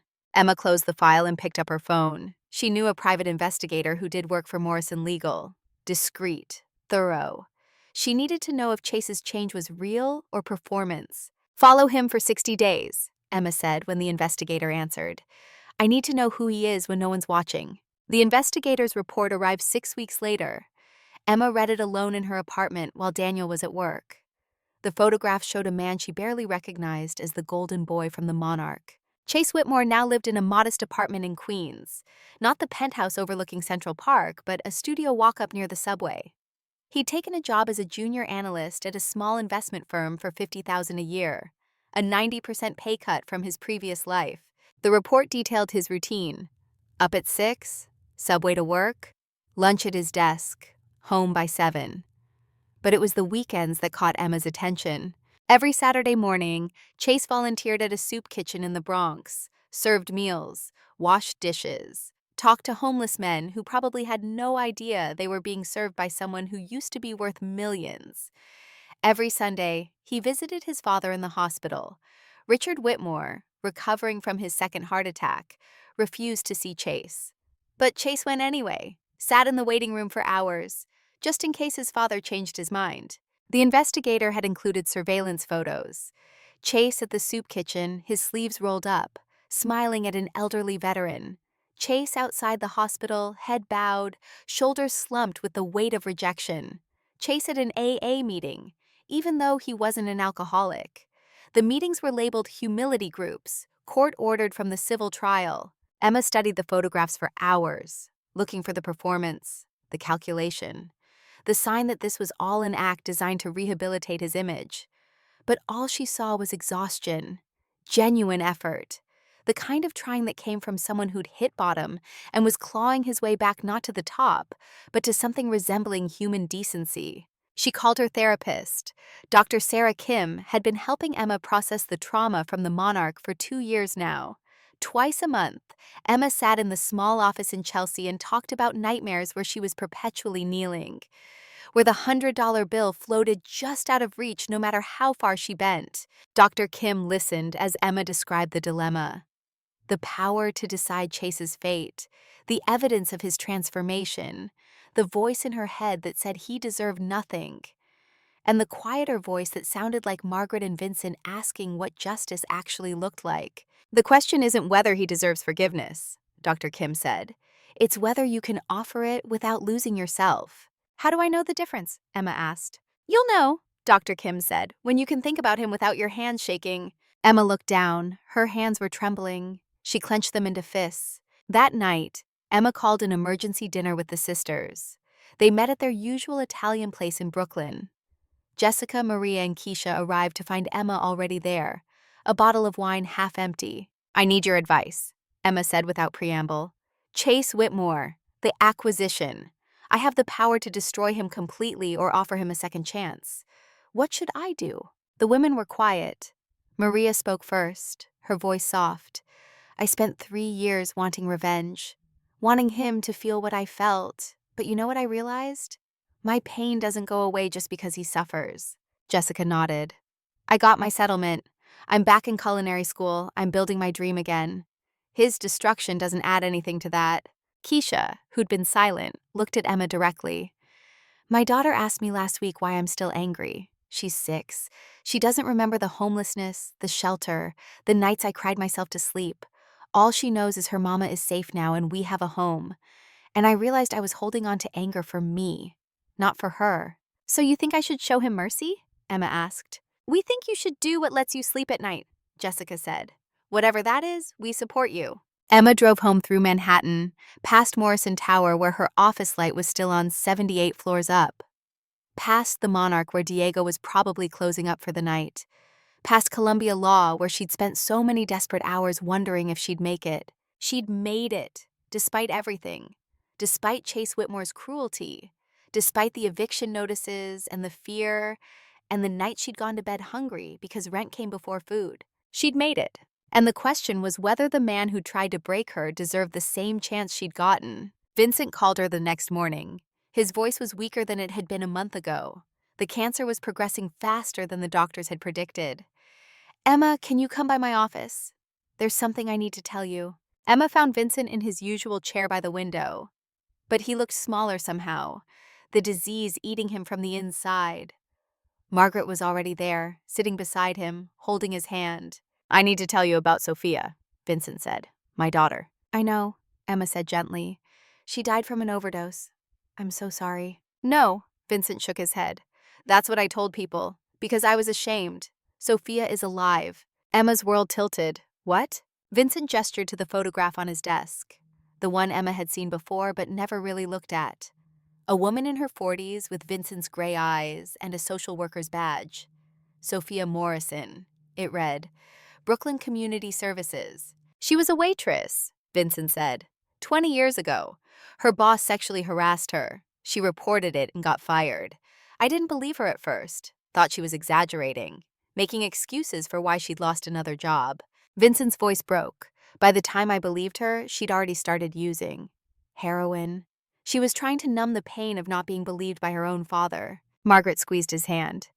You can't blame yourself for all of it. But I can blame myself for not seeing her, Vincent said, for being so busy saving strangers that I didn't see my own daughter drowning. He looked at Emma. When I saw you about to kneel at the Monarch, I didn't see you.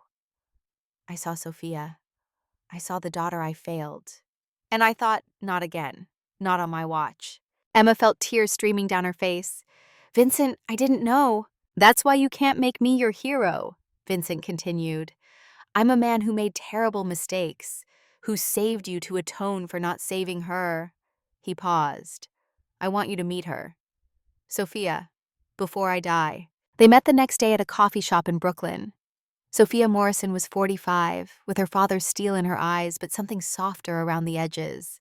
10 years sober, she told Emma, working with homeless women, trying to be for them what no one was for me.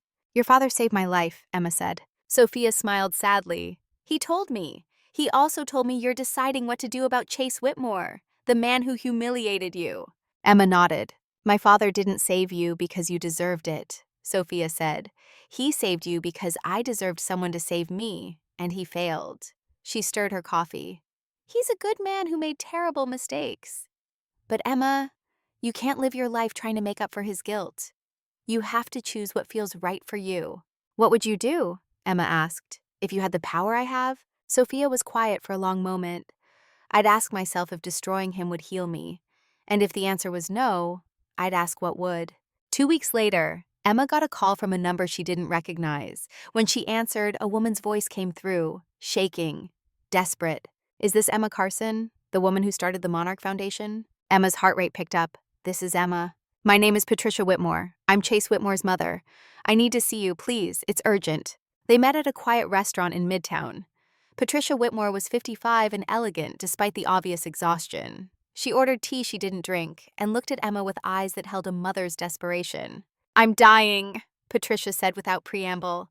Pancreatic cancer, stage 4, same as Vincent Morrison. The universe has a sense of irony. Emma didn't know what to say. I'm sorry. I don't have time for sorry, Patricia said. I have maybe 3 months, and I need to know my son will be okay when I'm gone. She pulled out a photograph, slid it across the table. The photograph showed a young woman in a diner uniform standing between 2 older men. The caption identified them. Margaret Hayes, James Harrington, Vincent Morrison. That's my husband, Patricia said, pointing to Vincent in the photograph. 1982, before we were married. He destroyed that young woman's life, got her fired. She was homeless for months. Emma stared at the photograph, tried to reconcile the cruel young man with the mentor who'd saved her life. Richard changed, Patricia continued. Or tried to, but he never forgot the lesson. And when Chase started becoming just like him, Richard didn't know how to stop it. Because he'd never told Chase about his own past, never admitted his failures. She looked at Emma. I'm not asking you to forgive my son. I'm asking you to remember that people can change. That sometimes the cruelest among us are just broken people who were never taught better. What do you want from me? Emma asked. Give him a chance to prove he's changed, Patricia said. Not for him, for me, so I can die knowing I did one thing right. A month later, Patricia Whitmore died in a hospital room with her husband and son at her bedside. Emma only knew because it made the news. Socialite Patricia Whitmore dies at 55. The obituary mentioned her charity work, her 2 children, though only Chase was named. It didn't mention the cancer or the pain or the final conversation where a mother begged a stranger to save her son. Emma sent flowers to the funeral, white roses with a card that said simply, She asked me to remember you can change. I'm trying to remember. Chase found her 3 days after the funeral. She was leaving Morrison Legal when he appeared in the lobby. He looked terrible, eyes red from crying, suit wrinkled, hair uncombed. "Ms. Carson," he said. His voice was hoarse. "I know I have no right to approach you, but I wanted you to know. My mother's last words were about you." Emma's throat tightened. What did she say? She said, "Tell Emma Carson I believe in second chances. Tell her my son is worth saving." Chase's voice broke. "I don't know if that's true, but she believed it. And she never lied to me. About anything." He turned to leave. Emma watched him walk toward the doors, watched his shoulders shake with silent sobs, and she thought about mothers. About her own mother who died believing Emma would become something more than a waitress. About Patricia who died believing her son could be redeemed. "Wait," Emma called. Chase turned. "I'm sorry for your loss," Emma said. And then, because she needed to know, "Are you really trying? Or is this all performance?" Chase looked at her for a long moment. "I don't know anymore. I've been pretending for so long. I can't always tell the difference between who I am and who I'm trying to be." He paused. "But I'm trying to figure it out. That's all I can promise." Vincent died on a Tuesday morning in March. Emma was with him, along with Margaret and Sophia. He'd been unconscious for 2 days, his breathing shallow and labored, but that morning, his eyes opened, clear, lucid. "Did Emma decide?" he whispered, "about Chase?" "Not yet," Margaret said softly. "She has time." "No," Vincent said. "I'm out of time." He looked at Emma. "Whatever you choose, I support, because the choice is yours, not mine, not Margaret's, yours." He smiled weakly. "That's the point of all of this, to give you the power to choose, and the wisdom to choose well." Those were his last coherent words. An hour later, Vincent Morrison took his final breath with the 3 women who loved him holding his hands. Margaret cried silently, Sophia whispered prayers, and Emma felt something crack open in her chest. Grief and gratitude, and the terrible weight of carrying someone's legacy. The funeral was massive. 800 people crammed into a church in Midtown, business leaders and politicians, people Vincent had helped over 40 years of paying forward James Harrington's original kindness, but also waitresses and janitors and security guards, people from the bottom of the world who Vincent had seen and valued. Emma delivered the eulogy at Margaret's request. She stood at the podium and looked out at the crowd, saw Diego from the Monarch in the 3rd row, saw her law school professors, saw Daniel and the sisters, and in the very back, almost hidden, saw Chase Whitmore. "Vincent Morrison was flawed," Emma began, her voice steady despite the tears. "He'd want me to say that. He'd want you to know he made terrible mistakes, hurt people he loved, failed when it mattered most." She paused, but his flaws made his kindness real, because he knew what it was like to be cruel, to be broken, to need saving. And he chose differently. Every day for 40 years he chose differently. After the service, Emma stood in the receiving line, shook hands with people she'd never met who told her stories about Vincent, the scholarship he'd quietly funded, the medical bills he'd paid, the second and third and fourth chances he'd given to people who'd made mistakes. Chase approached near the end. He didn't offer his hand, just stood there, uncertain. "He saved my life too," Chase said quietly. "The night at the Monarch. He could have just destroyed me, but he gave me something worse, the knowledge that I could be destroyed, that I wasn't untouchable. It was the kindest cruelty anyone ever showed me." Emma studied him. "You know I'm deciding your fate? The acquisition?" "I know," Chase said, "and I trust you to make the right choice, whatever that is. Even if I choose to destroy you completely, especially then," Chase said, "because at least it would be justice. And I've learned that justice is better than mercy I haven't earned." He walked away before Emma could respond. Vincent's will was read a week later in Margaret's office. Most of his estate went to establishing the Morrison-Hayes Foundation. $50 million to support service workers pursuing education. The board would consist of Margaret as chair, Emma as vice chair, and Sophia as director. But Vincent had left Emma a personal letter. Margaret handed it to her in a sealed envelope. Emma waited until she was home to open it, sat on the couch with Daniel beside her, and read Vincent's final words. "Dear Emma, if you're reading this, I'm gone. Good.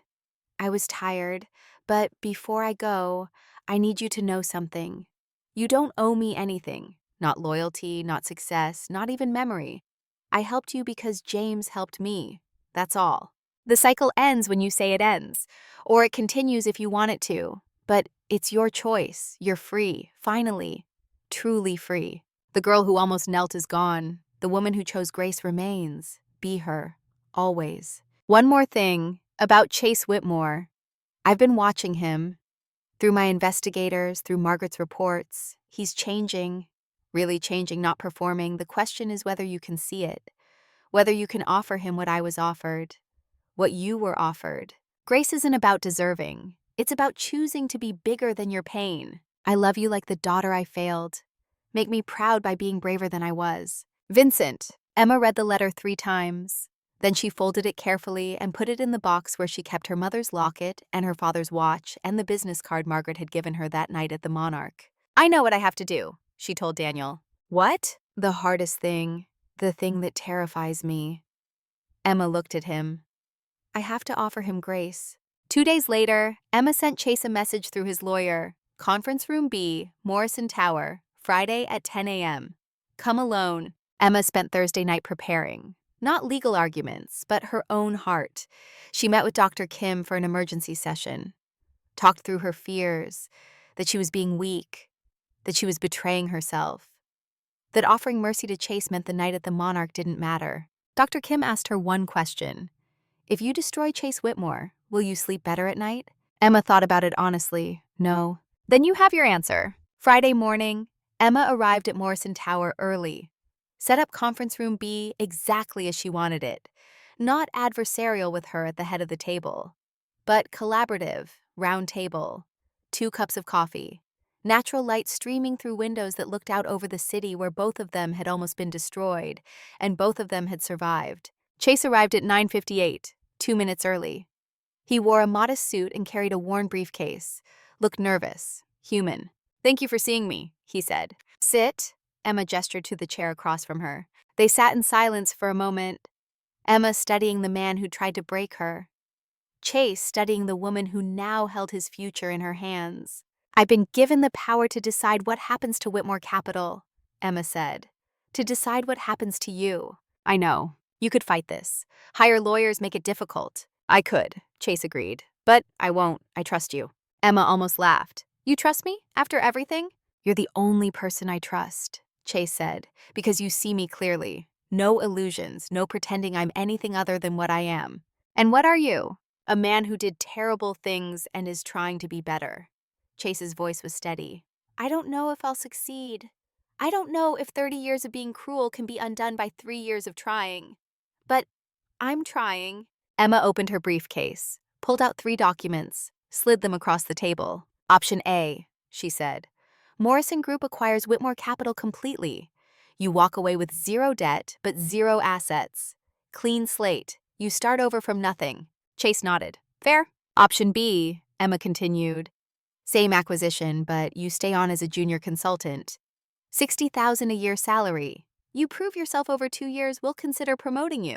Also fair, Chase said. Emma pulled out the 3rd document, the one she'd written at 3 a.m. last night after reading Vincent's letter for the 4th time. Option C, she said. Morrison Group acquires Whitmore Capital and renames it the Patricia Whitmore Foundation for Service Workers. You become executive director. Salary $75,000. Your job is to help women like Jessica, Maria, and Keisha, like me. You spend the rest of your career giving back what you took. Chase stared at the document, his eyes filled with tears. You'd name it after my mother? She believed in you when no one else did, Emma said. Including yourself. Why? Chase's voice broke. Why would you give me this? Because Margaret gave me grace, Emma said. And Vincent gave her grace. And James Harrington gave him grace. And if I break that chain, what was the point of any of it? I don't deserve this. You don't, Emma agreed. None of us deserve grace. That's what makes it grace. Chase picked up the pen with shaking hands, looked at Emma. What if I fail? What if I'm still broken? Then you'll be a broken person helping other broken people, Emma said. And maybe that's exactly what they need. Chase signed option C. Emma watched his signature appear on the document. Watched a man who'd once made her kneel now bind himself to a lifetime of service, of making amends, of becoming, slowly and painfully, someone his mother could be proud of. "One more thing," Emma said. She reached into her pocket and pulled out a crisp $100 bill, slid it across the table. Chase stared at it. Understanding dawned. "This is the same bill," Emma said. "I kept it, cleaned it, saved it." She paused. "For a cab. It looks like it's going to rain." Chase took the money, held it like it was sacred. "Thank you," he whispered, "for this, for everything, for showing me grace when I showed you nothing but cruelty." Emma stood, extended her hand. Chase stood too, shook her hand. His grip was firm but not dominating. Equal, human. "And Chase," Emma said as he turned to leave, "try to be kind to the cab driver. You never know who they might be one day." Chase smiled through his tears. "I will, I promise." After he left, Emma sat alone in the conference room, looked out at Manhattan, the city that had almost broken her, the city where she'd found family and purpose and the strength to offer mercy she once thought impossible. Her phone buzzed, a text from Margaret. "How did it go?" Emma typed back, "He signed option C. The foundation will honor Patricia, and Chase will spend his life making amends." Margaret's response came quickly. "Vincent would be so proud." "I'm proud. Now come to my office. We need to discuss the foundation launch." Emma gathered her documents and walked to Margaret's office on the 78th floor. The same floor where she'd first arrived 5 years ago. Terrified and hopeful. The same floor where her life had changed. Margaret was at her desk, looking out at the city. When Emma entered, Margaret smiled. The kind of smile that held a lifetime of understanding. "You chose grace," Margaret said. "It wasn't a question." "I chose what you and Vincent taught me," Emma replied. "That grace is stronger than vengeance." "Sit," Margaret gestured to the chair. "Let's talk about the future, about what comes next." They spent the afternoon planning. The Patricia Whitmore Foundation would launch in 6 months. Chase would begin his training immediately. The sisters would join the board. Sophia would provide oversight. And Emma would continue her work at Morrison Legal, taking on cases that mattered, fighting for people who couldn't fight for themselves, living the legacy that Vincent and Margaret had built. As Emma left the office that evening, she paused at the window, looked out at Manhattan spread below her like a carpet of lights. Somewhere down there, Chase was probably calling his father, telling Richard about the choice Emma had made, about the chance he'd been given. And somewhere else, women were serving tables and cleaning hotel rooms and making coffee, working hard, trying to survive, hoping for a break that might never come. But some of them would get that break, because Emma would make sure of it, because the chain of grace would continue. She touched her mother's locket through her blouse, whispered a promise to the memory of everyone who'd believed in her. "I won't let you down. I'll keep the chain going.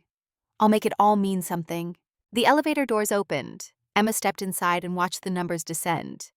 78, 60, 40, 20, lobby. When the doors opened, Daniel was waiting. He'd come straight from his office at the Public Defender's, still carrying his briefcase, looking tired but smiling when he saw her. "How did it go?" he asked. Emma took his hand. I offered him grace, and he took it. And now we build something beautiful from the wreckage. They walked out into the March evening. The air was cold, but spring was coming.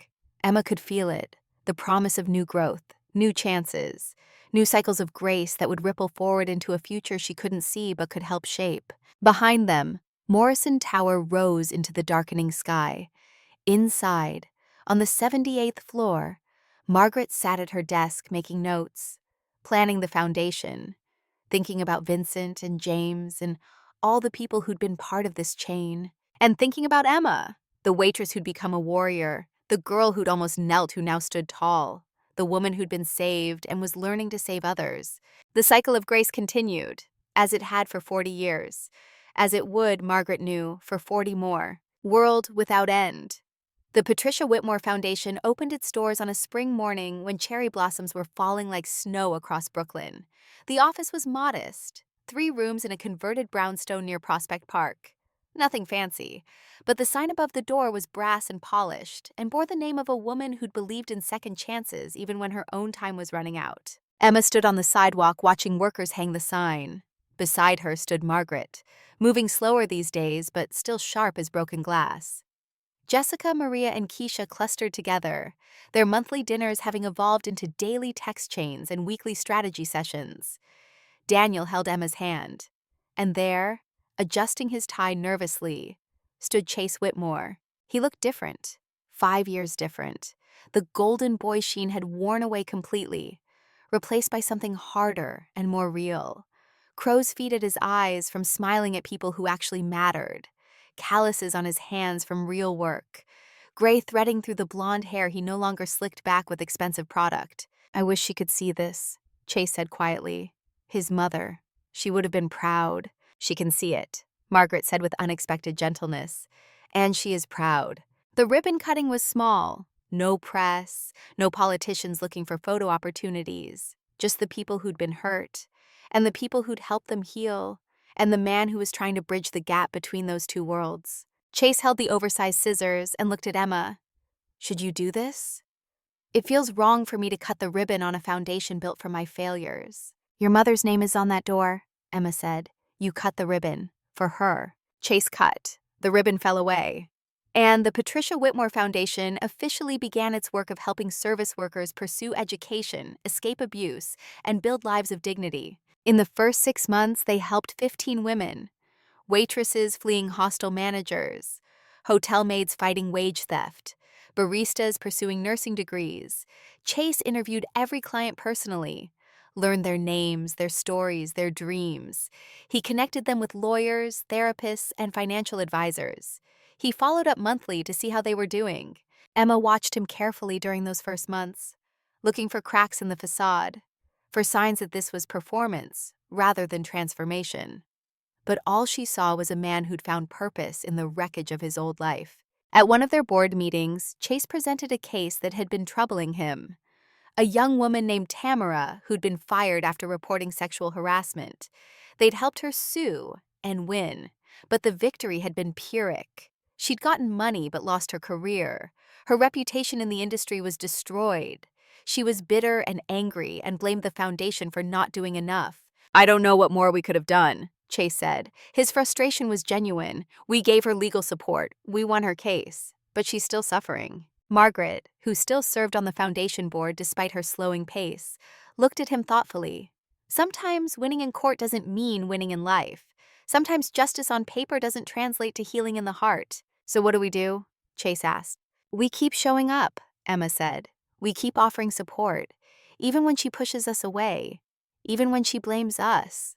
Because grace doesn't have a statute of limitations." Chase nodded slowly, "Like you kept showing up for me, even when I didn't deserve it." "Exactly like that." Emma Carson. Daniel proposed on the Brooklyn Bridge at sunset.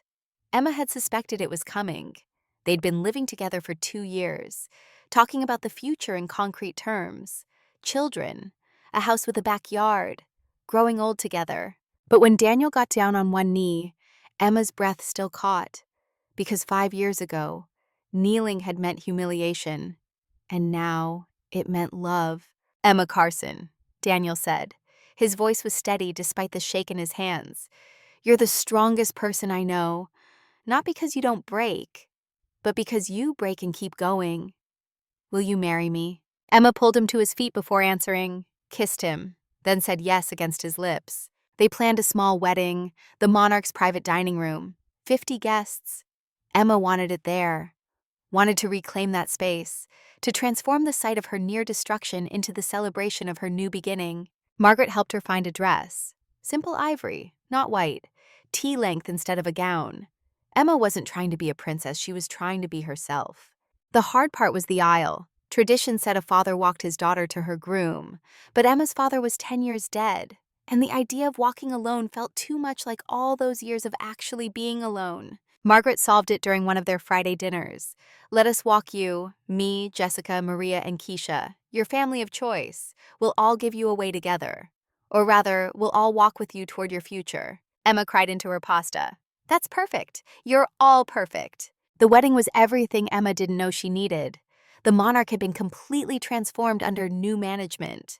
The policies Vincent had demanded were now industry standard. Signs in the break room about workers' rights, anonymous complaint boxes, zero tolerance for customer abuse. Diego was now general manager, Rosa ran the kitchen with an iron fist and a grandmother's love. Emma got ready in the same employee break room where she'd once changed out of wine-stained uniforms. But this time she was surrounded by her sisters, all of them helping with makeup and hair, and the small adjustments that turned a dress into a wedding dress. "You ready for this?" Jessica asked. "Marriage is serious business," says the woman who's been married twice, Maria teased. "And divorced twice," Jessica shot back. "So I know what I'm talking about. Don't marry someone unless they see you. Really see you." "Daniel sees me," Emma said with certainty. "He saw me when I was nothing, and he sees me now, and the view hasn't changed." "Then you're one of the lucky ones," Keisha said. She squeezed Emma's hand. "Your mama would be proud." The music started. Emma took a deep breath, touched her mother's locket one last time. Then she opened the door. The four women linked arms. Margaret on Emma's right, tall and elegant despite the slight tremor that had developed in her hands. Jessica on her left, fierce and protective. Maria and Keisha flanking them. 5 women who'd been broken and had healed each other through the simple revolutionary act of showing up. They walked down the aisle together, past Diego, who was crying openly, past Rosa, who blessed Emma in Spanish, past Chase Whitmore, who sat in the back row, trying to be invisible but smiling with genuine happiness. Daniel waited at the front, his parents beside him, his younger sister holding flowers. When he saw Emma, his face did something that made her knees weak. Joy, pure, uncomplicated joy. The ceremony was short. They'd written their own vows. Daniel went first. "Emma, you taught me that strength isn't never breaking. It's breaking and healing and breaking again. I promise to be there for every break and every healing. I promise to see you even when you can't see yourself. I promise to love you not despite your scars, but because they prove you survived." Emma's turn. Her voice shook but held. "Daniel, you saw me when I was invisible. You loved me when I couldn't love myself. I promise to let you love me even when it's hard. I promise to be your partner in every sense of the word. I promise that no matter what comes, we face it together." They exchanged simple gold bands. The officiant pronounced them married. Daniel kissed Emma, and the room erupted in applause. At the reception, Margaret gave a toast. She stood slowly, gripping her champagne glass with both hands to hide the tremor. "I've lived 68 years. I've won 200 cases. I've made millions of dollars. None of it matters as much as this moment." She looked at Emma. "You saved me, Emma. I thought I saved you, but you saved me. You reminded me why I became a lawyer, why I survived, why any of it mattered." She raised her glass. "To Emma and Daniel, may your love be as fierce as Emma's spirit and as gentle as Daniel's heart." Emma danced with Daniel, danced with Margaret, danced with her sisters. And at one point, she noticed Chase slipping out early, trying not to be noticed. She followed him to the street. He was standing in the spring rain, hands in his pockets, looking up at the Monarch's sign. "You didn't have to leave," Emma said. Chase turned. "I didn't want to intrude. This is your night, your family. I'm just the monster who tried to destroy it all." "You're the man who's spending his life making amends," Emma corrected. "That makes you family too. Complicated family, but family." Chase's eyes were wet, and it wasn't just the rain. "Thank you for everything, for this chance. I won't waste it." "I know," Emma said, "because I'm watching. We're all watching. And if you ever slip back, we'll be there to remind you who you've become." "Good," Chase said. "I need that. I need people who won't let me forget." The foundation thrived over the next 3 years. Emma balanced her work at Morrison Legal with her role on the foundation board. She made senior partner at 33, youngest in the firm's history. Margaret was slowing down but still brilliant, still seeing patterns no one else could see. Until the morning Emma got the call. It was Margaret's daughter, Catherine. Mom had an episode. She got lost, coming home from the grocery store, couldn't remember her address. A neighbor found her 3 blocks away, confused and frightened. Emma met them at the hospital. Margaret sat in the examination room looking small and mortal in a way Emma had never seen. The diagnosis was early-stage Alzheimer's, progressive, incurable. The doctor gave her maybe 5 years if they were lucky, maybe 2 if they weren't. Margaret took the news with the same composure she'd shown in every courtroom. "Thank you, doctor. I appreciate your honesty." But when they were alone, Margaret grabbed Emma's hand. "I'm scared." Her voice was barely a whisper. "I'm not ready to forget everything, to forget you." "Ugh, you won't forget me," Emma said fiercely. "I won't let you. I'll be here every day. I'll remind you who you are, who I am, what we built together." "Promise me something," Margaret said. "When I can't remember anymore, when I don't know your face, promise me you'll keep going. The foundation, the work, the cycle of grace. Don't stop because I can't remember why we started." "I promise," Emma said through tears. Margaret's decline was slow at first. Missed appointments, repeated stories, names that slipped away mid-sentence. But she was still sharp enough to practice law, still present enough to mentor. They started having longer Friday dinners, Emma recording them on her phone with Margaret's permission, capturing her wisdom before it evaporated like morning fog. "Tell me about James Harrington," Emma would prompt. "Tell me about Vincent when he was young. Tell me about the diner where it all started." And Margaret would tell the stories, over and over, until Emma had them memorized, until she could recite them back when Margaret started to forget the endings. During this time, the foundation faced its first major crisis. A former client, a woman named Tamara they'd helped 2 years earlier, went to the press claiming the foundation had failed her, that they'd promised to fix her life, and instead had left her worse off than before. The story hit the local news. Foundation accused of false promises. Emma watched the interview in her office, her stomach churning. Tamara on camera, angry and articulate, describing how winning her lawsuit had cost her everything, how she'd become unemployable in her industry, how the settlement money had run out and she was back where she started. "This could destroy us," Chase said at the emergency board meeting. "If people think we don't actually help, donations will dry up, we'll lose credibility." "But did we fail her?" Jessica asked. "We did everything right legally." Emma sat quiet, thinking. Then she spoke. "We won her case, but we lost her life. We got her justice on paper, but we didn't help her build a future after the justice. That's our failure, not legal, moral." "So what do we do?" Maria asked. "We fix it," Emma said. "We reach back out to Tamara. We offer more support, job training, therapy, whatever she needs. And we use this as a lesson to expand our services, to help women not just win their cases, but rebuild their lives after." The board voted unanimously. Chase volunteered to reach out to Tamara personally. It took him 3 attempts before she agreed to meet. Emma watched through the conference room window as Chase sat across from an angry, hurting woman and took responsibility. Not defensively, not making excuses, just listening and acknowledging her pain.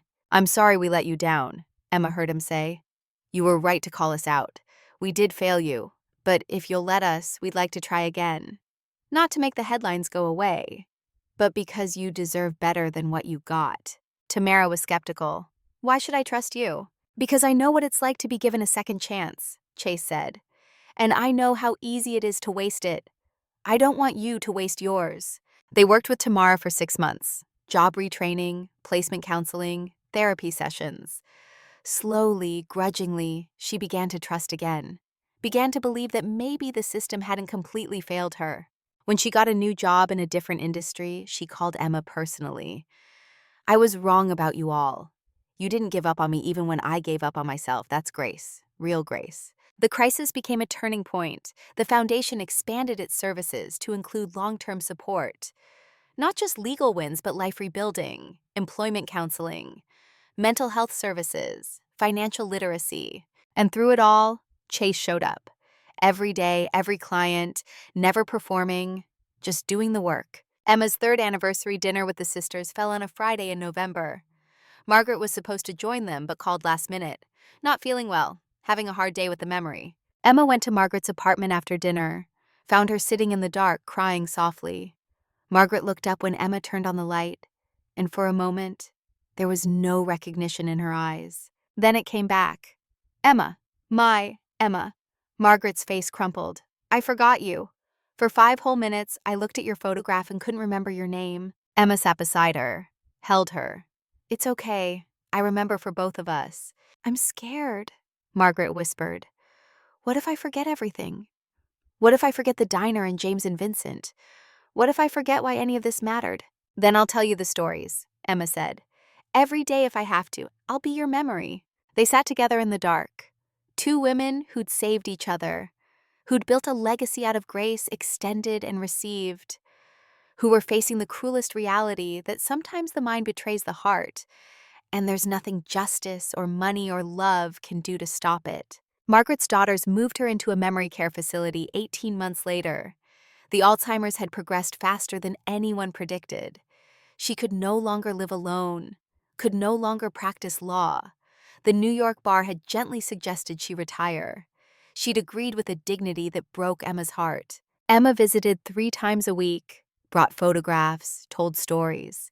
Sometimes Margaret knew her, sometimes she didn't, but Emma came anyway, keeping her promise. On good days, Margaret was still herself, sharp and funny and full of wisdom. On bad days, she thought Emma was her daughter Catherine, or her long-dead husband, or a stranger she'd just met. But there were moments, brief windows of clarity. Margaret sitting in her room at the care facility, looking out at the garden, and suddenly being completely present. During one of those moments, Margaret turned to Emma. "You became everything I hoped you'd become. You know that, right?" Emma squeezed her hand. "Because you showed me how." "No," Margaret said. "I showed you the path. You chose to walk it. There's a difference." She paused. "When I'm gone, when I can't remember anything anymore, promise me you'll find the next Emma, the next girl about to kneel, and you'll save her the way we saved you." "I promise," Emma said. Margaret died on a quiet Tuesday morning in spring. Emma got the call from Catherine. Mom passed peacefully in her sleep. She wasn't in pain. The last thing she said was your name. Emma sat in her office for a long time after the call ended, staring at the photograph on her desk. Margaret at 28 in her diner uniform, tired but determined. Everything she'd become had started there, in that moment of humiliation that James Harrington had transformed into opportunity. And now it was Emma's turn to transform humiliation into opportunity, to be for others what Margaret had been for her. The funeral was massive, 1,000 people.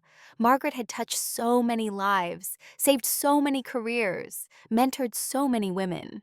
Emma delivered the eulogy through tears. Margaret Hayes was a waitress who became a warrior. She was humiliated, broken, and left for dead. But she rose, and she spent the rest of her life lifting others. She taught me that grace isn't weakness, it's the ultimate strength. Margaret, you're free now. Rest. We'll carry it from here. After the service, Emma opened the letter Margaret had written years ago, held by Margaret's lawyer until after her death. Emma read it standing in the rain outside the church. "Dear Emma, if you're reading this, I'm dancing with Vincent and James somewhere. I hope there's dancing. I have one last thing to ask. Don't make me your hero. I was flawed. I failed often. But I tried. That's all any of us can do. Try. Fail. Try again. You're going to save so many women, but remember you can't save everyone. And on the days you fail, remember I failed too. And I loved you anyway. Be the mother I couldn't be to my own daughters. Be the mentor I tried to be to you. And Emma, kneel for no one. Stand for everyone." Emma folded the letter carefully, put it in the box where she kept Vincent's letter, her mother's locket, her father's watch, artifacts of love from people who'd shaped her into who she'd become. That night, Emma couldn't sleep. She stood at her apartment window, looking out at Manhattan, the city that had almost destroyed her, the city she'd conquered not through vengeance, but through grace. Daniel found her there at 3 a.m., wrapped his arms around her from behind. "You okay?" "I lost another mother," Emma said. "First my real mom, then Margaret, and now I'm supposed to be the mother, the mentor. I don't know if I'm ready." "Margaret thought you were ready," Daniel said. "Vincent thought you were ready. And I think you've been ready for a long time. You just didn't know it." Emma turned in his arms, kissed him. "Thank you for seeing me, even when I can't see myself." "Always," Daniel promised. The next morning, Emma got a call from Diego at the Monarch. A young woman had walked in off the street the night before, looking for Emma. She'd been working as a server at a different restaurant. A customer had tried to make her kneel for a tip. She'd refused, but had been fired anyway. She had nowhere to go, no one to turn to. She'd heard about the Patricia Whitmore Foundation and taken a chance. Her name was Lily. She was 18, paying for community college, dreaming of being a teacher. And she was terrified. Emma met her at the foundation office, sat across from her in the small conference room, saw herself 5 years ago in this girl's frightened eyes. "I know exactly how you feel," Emma said. "Let me help you." They talked for 2 hours. Emma learned that Lily had lost her parents in a car accident when she was 16, that she'd been in foster care, that she'd aged out of the system at 18 with nothing but determination and a dream. Emma saw it all so clearly, the cycle continuing, the pattern repeating. One broken girl becoming one, helped girl becoming one, helping girl, round and round, world without end. "I'm going to help you," Emma said. "Scholarship, legal support, therapy if you need it. You're not alone anymore." "Why?" Lily asked through tears. "Why would you help me?" "Because someone helped me," Emma said. "And before that, someone helped her. And before that, someone helped him. It's a chain, Lily, and now you're part of it." She gave Lily her card, the same gesture Margaret had given her 5 years ago. History repeating, but better this time, kinder. As Lily left, Chase appeared in the doorway. He'd been waiting, not wanting to intrude. He looked at Emma. "That could have been any of us," he said quietly. "One bad night, one cruel person, one moment of helplessness." "But it wasn't," Emma said. "We got lucky. We got Vincent and Margaret and James before them. Now we pass it forward." Chase nodded. "I'll make sure she gets everything she needs. Scholarship, job placement, the works." "Good," Emma said. "And Chase, thank you for becoming who you've become." "Thank you for giving me the chance to become it," Chase replied. That evening, Emma went to the Monarch for dinner, sat at table 12, Vincent's old corner booth, ordered Earl Grey tea, his drink, opened a book, though she didn't really read it. She watched the servers move through the room.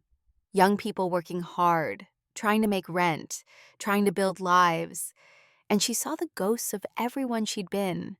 The terrified waitress, the desperate law student, the woman about to kneel.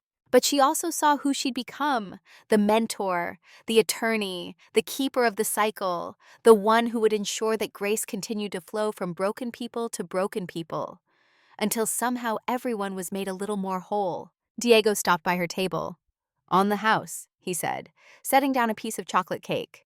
"For old time's sake." Emma smiled. "Some things don't change. The best things don't," Diego agreed. Emma ate the cake slowly, savoring the sweetness, thinking about Margaret and Vincent, about her parents, about all the people who died believing she'd become something worth their sacrifices. And she thought about Lily, about the other women they'd help, about the chain of grace extending forward into a future she couldn't see but could help build. Her phone buzzed, a text from Lily.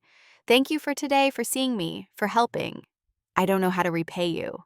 Emma typed back quickly. "You don't repay grace. You pay it forward. One day you'll help someone else. That's all I ask." 3 dots appeared, then disappeared, then reappeared. Finally a message. "I promise." Emma put down her phone, finished her tea, left money on the table with a generous tip, walked out into the Manhattan night. The city glittered around her. All those lights, all those lives, all those stories of people trying to survive and occasionally transcending survival to actually live. She thought about the girl she'd been, the woman she'd become, the mentor she was learning to be, and she felt something settle in her chest. Not happiness exactly, something deeper, purpose, direction, the bone-deep certainty that her life meant something, that the pain had been transformed into power, that grace received had become grace given. Emma walked home through streets that no longer frightened her, past buildings where she'd once felt small, through a city that had tried to break her and instead had refined her into something stronger. And above it all, in whatever place the dead went to watch the living, Margaret Hayes and Vincent Morrison and James Harrington and Emma's parents all smiled. Because the chain held, the cycle continued, and grace flowed on like a river that never ran dry. World without end. 15 years is long enough to forget who you were, long enough for scars to fade into stories you tell at dinner parties, long enough for nightmares to become memories, and memories to become lessons, and lessons to become the foundation upon which you build everything that matters. Emma Carson stood at the window of her corner office on the 78th floor of Morrison Tower and watched Manhattan wake up below her. She was 40 now, senior partner, her name on the door in brass letters, her cases mentioned in law journals, her wins cited as precedent in courts across the country. But that wasn't what defined her. Not really. What defined her was the photograph on her desk. Not of her Columbia graduation or her wedding or her swearing in to the New York bar. The photograph showed 4 women at a restaurant table, arms linked, laughing at something the camera couldn't capture. Emma, Jessica, Maria, and Keisha. The sisters. 15 years of monthly dinners that had never once been canceled. 15 years of showing up for each other through marriages and divorces and cancer scares, and the ordinary cruelties of living in a world that was beautiful and terrible in equal measure. The office door opened without a knock. Only one person had that privilege. Emma turned to see Sophia Morrison, 60 now, but still carrying her father's steel in her spine. Sophia had taken over as executive director of the Morrison Hayes Foundation after Margaret's death. 20 years sober, 20 years of helping homeless women find their way back to solid ground. "We have a situation," Sophia said. Her voice had the calm of someone who'd seen everything twice. "A young woman walked into the Monarch last night. A customer tried to make her kneel for a tip.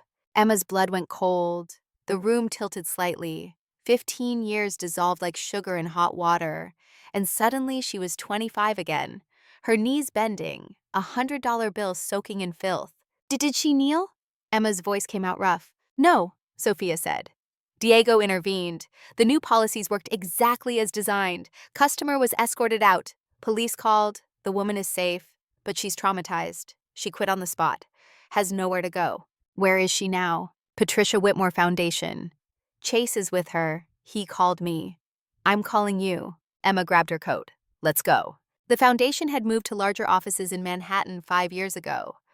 What had started as 3 rooms in a Brooklyn brownstone was now an entire floor of a building in Chelsea, 15 full-time staff, a budget of $8 million annually.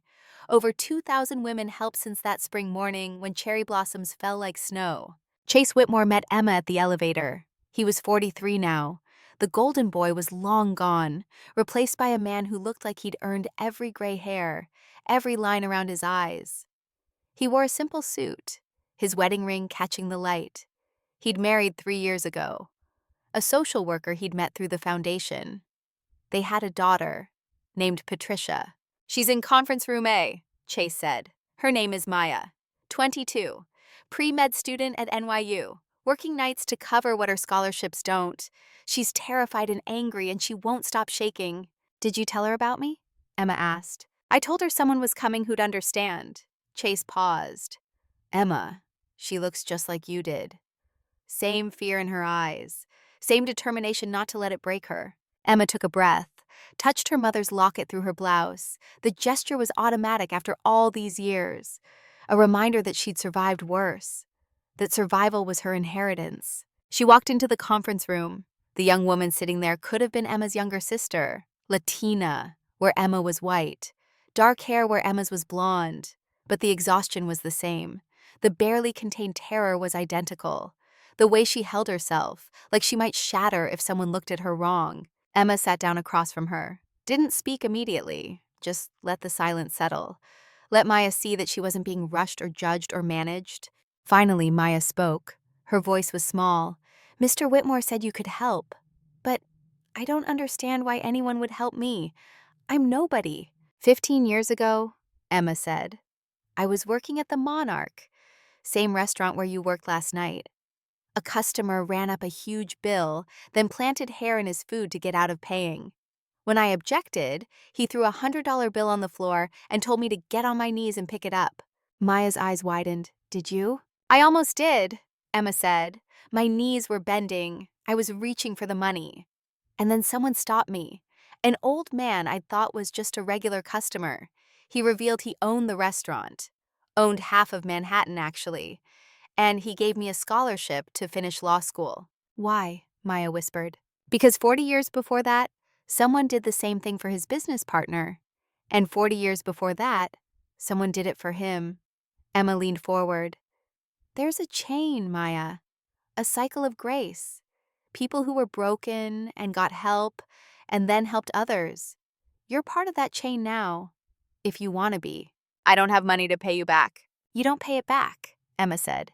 You pay it forward. One day, when you're a doctor, when you're successful and stable, you'll find someone who needs help, and you'll remember this moment, and you'll help them. Maya started crying, silent tears that tracked down her cheeks and dripped onto the conference table. I was so scared. When he told me to kneel, I wanted to die. I wanted to disappear. But you didn't kneel, Emma said. You stood your ground. That's stronger than you know. They talked for 2 hours. Emma learned that Maya had come to New York from El Salvador at 16, alone.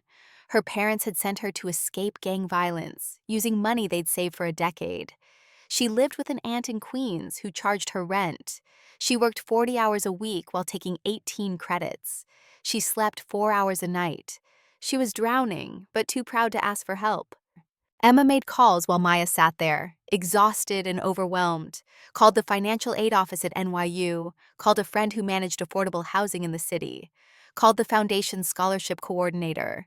Within 3 hours, Emma had secured Maya a full scholarship for the remainder of her degree, a subsidized apartment near campus, and a part-time job at Morrison Legal that paid twice what she'd made waitressing. Why are you doing this? Maya asked again. There has to be a catch. No catch, Emma said. Just a request. When you're a doctor, when you're established, remember us. Remember that you didn't do this alone. And help someone else who's drowning. I will, Maya promised. I swear I will. After Maya left with Chase to tour her new apartment, Emma sat alone in the conference room. She felt the weight of it, the responsibility, the sacred trust of being the person who caught falling people. Her phone buzzed. A text from Daniel. How'd it go? Emma smiled and typed back. Saved another one. Coming home soon. Home was a brownstone in Park Slope, 4 bedrooms, a small garden where tomatoes grew in summer. It was nothing like the cramped studio in Hell's Kitchen, where Emma had once survived on ramen in desperation. Daniel was in the kitchen making dinner when Emma walked in. 17 years of marriage, and he still made her heart skip when he smiled. He'd left the public defender's office 5 years ago to teach law at Columbia, grooming the next generation of lawyers who actually gave a damn about justice. She kicked off her heels and padded into the kitchen in stockings, wrapped her arms around him from behind, pressed her face between his shoulder blades. Rough day? He asked. Good day, she corrected. Hard, but good. The sound of feet thundering down the stairs announced their daughters. Emma and Daniel had adopted 2 girls from foster care 8 years ago. Sisters who'd been separated by the system. 10 and 8 when they'd come home. Now 18 and 16. Lily and Grace, named after the women who'd inspired Emma. Lily for the community, Grace for the philosophy. Lily was heading to Stanford in the fall on a full scholarship, planning to study social work. Grace was a junior in high school, brilliant and fierce, talking about law school even though Emma had tried very hard not to push her in that direction. Mom, Lily said, sliding into the kitchen, did you save the world today? Just one person, Emma said, but one person is a world. That's very philosophical, Grace said. She was at that age where everything her parents said was either embarrassing or profound with no middle ground. Did you use the speech about the chain of grace? I did, Emma admitted. She uses that speech on everyone, Grace stage whispered to Daniel. Because it's true, Emma said. And because someday you'll use it too, when you're helping someone who needs it. The family sat down to dinner. This ritual had never changed. No phones, no television, just the 4 of them talking about their days. Emma had learned this from Margaret, from those Friday dinners that had saved her life as much as any scholarship. Connection, presence, the simple revolutionary act of showing up and paying attention. After the girls went upstairs to do homework, Daniel and Emma sat in the living room.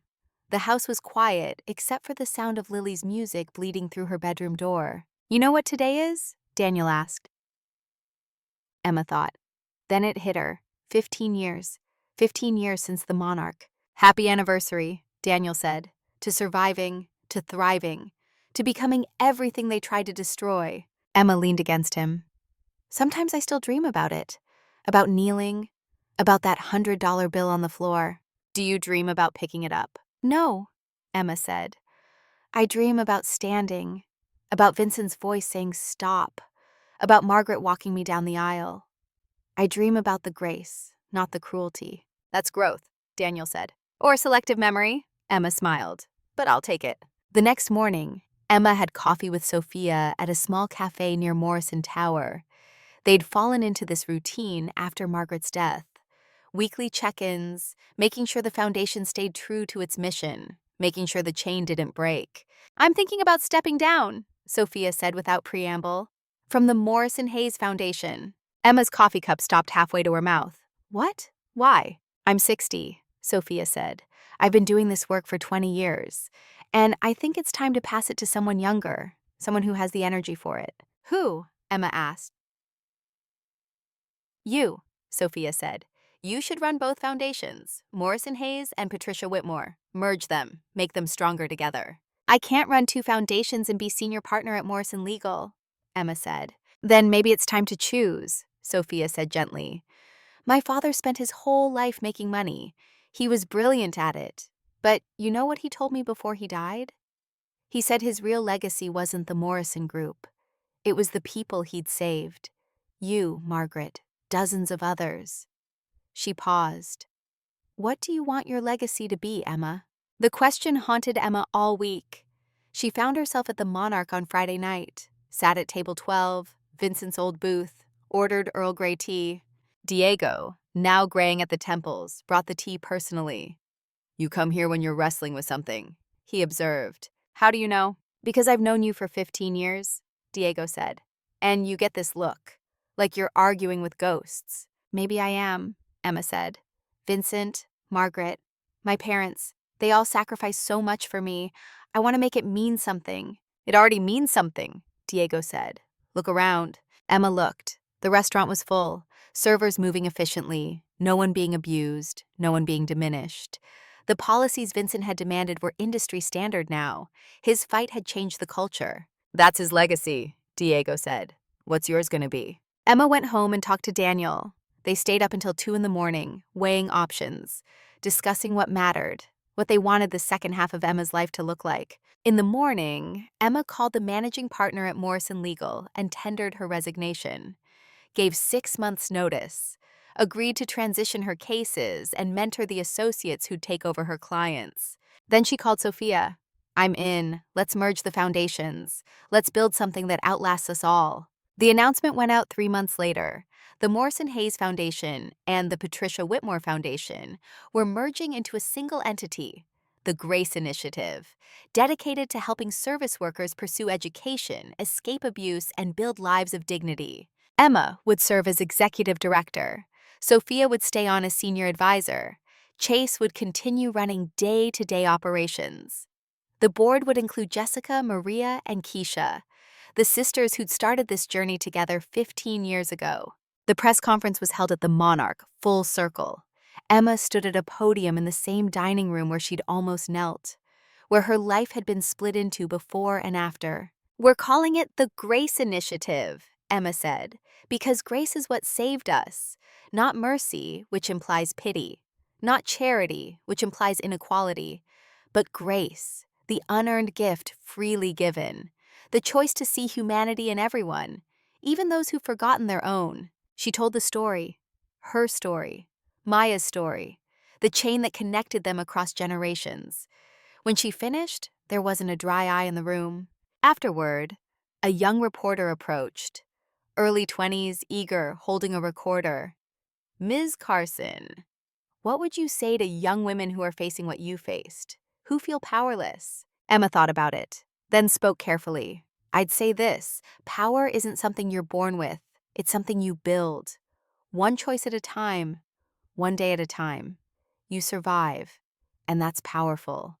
You help someone else survive, and that's even more powerful. You create systems so other people don't have to just survive, and that's the most powerful of all. The Grace Initiative launched 6 months later. By the end of the first year, they'd helped 500 women. By the end of the second year, 1,000. The model was scalable, replicable. Other cities started reaching out. Los Angeles, Chicago, Houston, Atlanta. Could they replicate the Grace Initiative there? Emma said yes to all of them, built a team, trained leaders, helped other cities establish their own versions of the program. The chain was spreading. The cycle was expanding. Grace flowing like a river that kept finding new channels. On Emma's 42nd birthday, Daniel surprised her with something. A gathering at the Monarch, private dining room. And when Emma walked in, she understood. Every woman the Grace Initiative had helped was there, hundreds of them. Waitresses who'd become teachers, hotel maids who'd become nurses, baristas who'd become lawyers. All of them standing when Emma entered.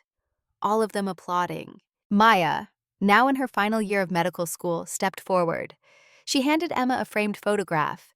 It showed all of them together, hundreds of women. And at the top, in careful script, were the words, "The Chain of Grace," and below that, the quote that had started it all. From Margaret's final letter, "Kneel for no one, stand for everyone." Emma couldn't speak, could only cry and hug Maya and feel the weight of it. The sacred responsibility, the beautiful burden. She had become what Vincent and Margaret had been, the keeper of the cycle, the one who caught falling people and taught them to fly. That night, lying in bed, Daniel asked her the question she'd been asking herself. "Are you happy?" Emma thought about it honestly. Happy felt too small a word, too simple for the complicated tapestry her life had become. "I'm fulfilled," she said. "I'm purposeful. I'm exactly where I'm supposed to be." That's better than happy," Daniel said. 1 year later, Emma got a call that changed everything. It was from Richard Whitmore, Chase's father. They hadn't spoken in a decade, not since Patricia's funeral. "Ms. Carson," Richard's voice was rough with age. "I'm dying." He paused, and Emma could hear the weight in his breath. "The heart attacks weakened me years ago, but it's the cancer that's killing me now. Pancreatic, stage 4. I have maybe 3 months. I need to see you and my son. Together. There's something I need to say." They met at Richard's penthouse, the same place where Chase had once lived in Golden Boy luxury. Now it was a sick room, medical equipment, nurses. The smell of disinfectant trying to cover the smell of decay. Richard was 78 and looked 100. The heart disease had aged him, but the cancer had eaten him hollow. Still, his eyes were sharp. "I called you both here because I'm making peace," he said. "No preamble, no small talk, just blunt honesty. Chase, I failed you as a father. I taught you to be cruel because I was cruel. I never showed you another way." Chase, sitting beside Emma, started to speak. Richard held up a trembling hand. "Let me finish, I don't have much time." He looked at Emma. "And you had every right to destroy my son. Instead, you saved him. Why?" Emma thought about the question, the real answer. "Because someone saved me, and they told me to pay it forward, so I did." "That's grace," Richard said. "Real grace. Not the theological kind, the human kind, the kind that costs you something." He turned back to Chase. "Your mother saw it before I did. She knew you could change. I didn't believe her. I'm sorry for that." "Dad," Chase's voice broke, "I forgive you." "Don't forgive me yet," Richard said. "I'm not done." He gestured to a stack of papers on the bedside table. "That's my will. I'm leaving everything to the Grace Initiative. The penthouse, the investments, everything. About $40 million. Emma felt like she'd been struck. "Mr. Whitmore, I can't accept—" "You can and you will," Richard interrupted. "Because it's not for you. It's for the women you help. It's my way of making amends for the women I destroyed." He looked at his son. "And it's my way of saying I'm proud of you. Finally, after all these years, I'm proud of who you became despite me." Chase was crying openly now, 43 years old and crying like a child.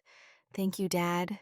Richard died 2 weeks later. Emma and Chase attended the funeral together, stood in the back, listened as business associates eulogized a man they'd known as ruthless and brilliant. None of them knew about the deathbed confession, the final act of grace. The $40 million allowed the Grace Initiative to expand nationally. Within 3 years, they had chapters in 20 cities. Within 5 years, 50. The model worked everywhere. Grace was universal. Emma was 48 when she got the call that brought everything full circle. It was from Diego. "She needs to come to the Monarch. There's someone here you need to meet." Emma arrived to find a young man in the corner booth, table 12. He was maybe 19, wearing a suit that cost more than most people's cars, and he was crying into his expensive whiskey. Diego gestured to him. He tried to make a server kneel. I stopped him, called his father. Turns out his father knows you. Who is he? Emma asked. His name is James, Diego said. James Harrington III, great-grandson of the original James Harrington, the man who started all of this. Emma felt time fold in on itself, the cycle completing. She walked to the booth and sat down across from the young man. He looked up with red eyes. Who are you? Someone who's going to give you a choice, Emma said. She told him the story. All of it. His great-grandfather saving Vincent, Vincent saving Margaret, Margaret saving Emma, Emma saving hundreds of others. The chain that started with his ancestors' single act of kindness nearly 70 years ago. You're part of that legacy, Emma said. You can honor it or destroy it, but you can't ignore it. What's the choice? James asked. You can go home, keep being who you are, and become nothing but another rich kid with a substance abuse problem, Emma said. Or you can accept help, go to rehab, get therapy, learn what your great-grandfather knew, that wealth is a responsibility, not a right. Why would you help me? I almost did what that guy did to you. Because your great-grandfather helped Vincent, Emma said, and Vincent helped Margaret, and Margaret helped me. And now I help you. That's how this works. That's the chain. James Harrington III chose help. Emma arranged rehab, therapy. After he got sober, she got him a job at the Grace Initiative, entry level, making coffee, answering phones, learning what service actually meant. 2 years later, he was running the foundation's Los Angeles chapter, using his family's connections and money for something that mattered, paying forward his great-grandfather's legacy. Emma was 50 when she finally allowed herself to slow down. The Grace Initiative was strong, well-funded, led by people who understood the mission. Maya was a doctor now, volunteering at free clinics and funding scholarships for other young women. James Harrington III was transforming lives in LA. The chain was secure. She and Daniel bought a small house upstate, near a lake. Quiet. They spent weekends there, reading, walking, talking about the life they'd built and the life they still wanted to live. Lily had graduated from Stanford and was working in social services. Grace was at Yale Law, top of her class. Both daughters understood the mission. Both carried the chain forward in their own ways. On a Saturday morning in October, Emma woke early, made coffee, sat on the porch watching mist rise off the lake.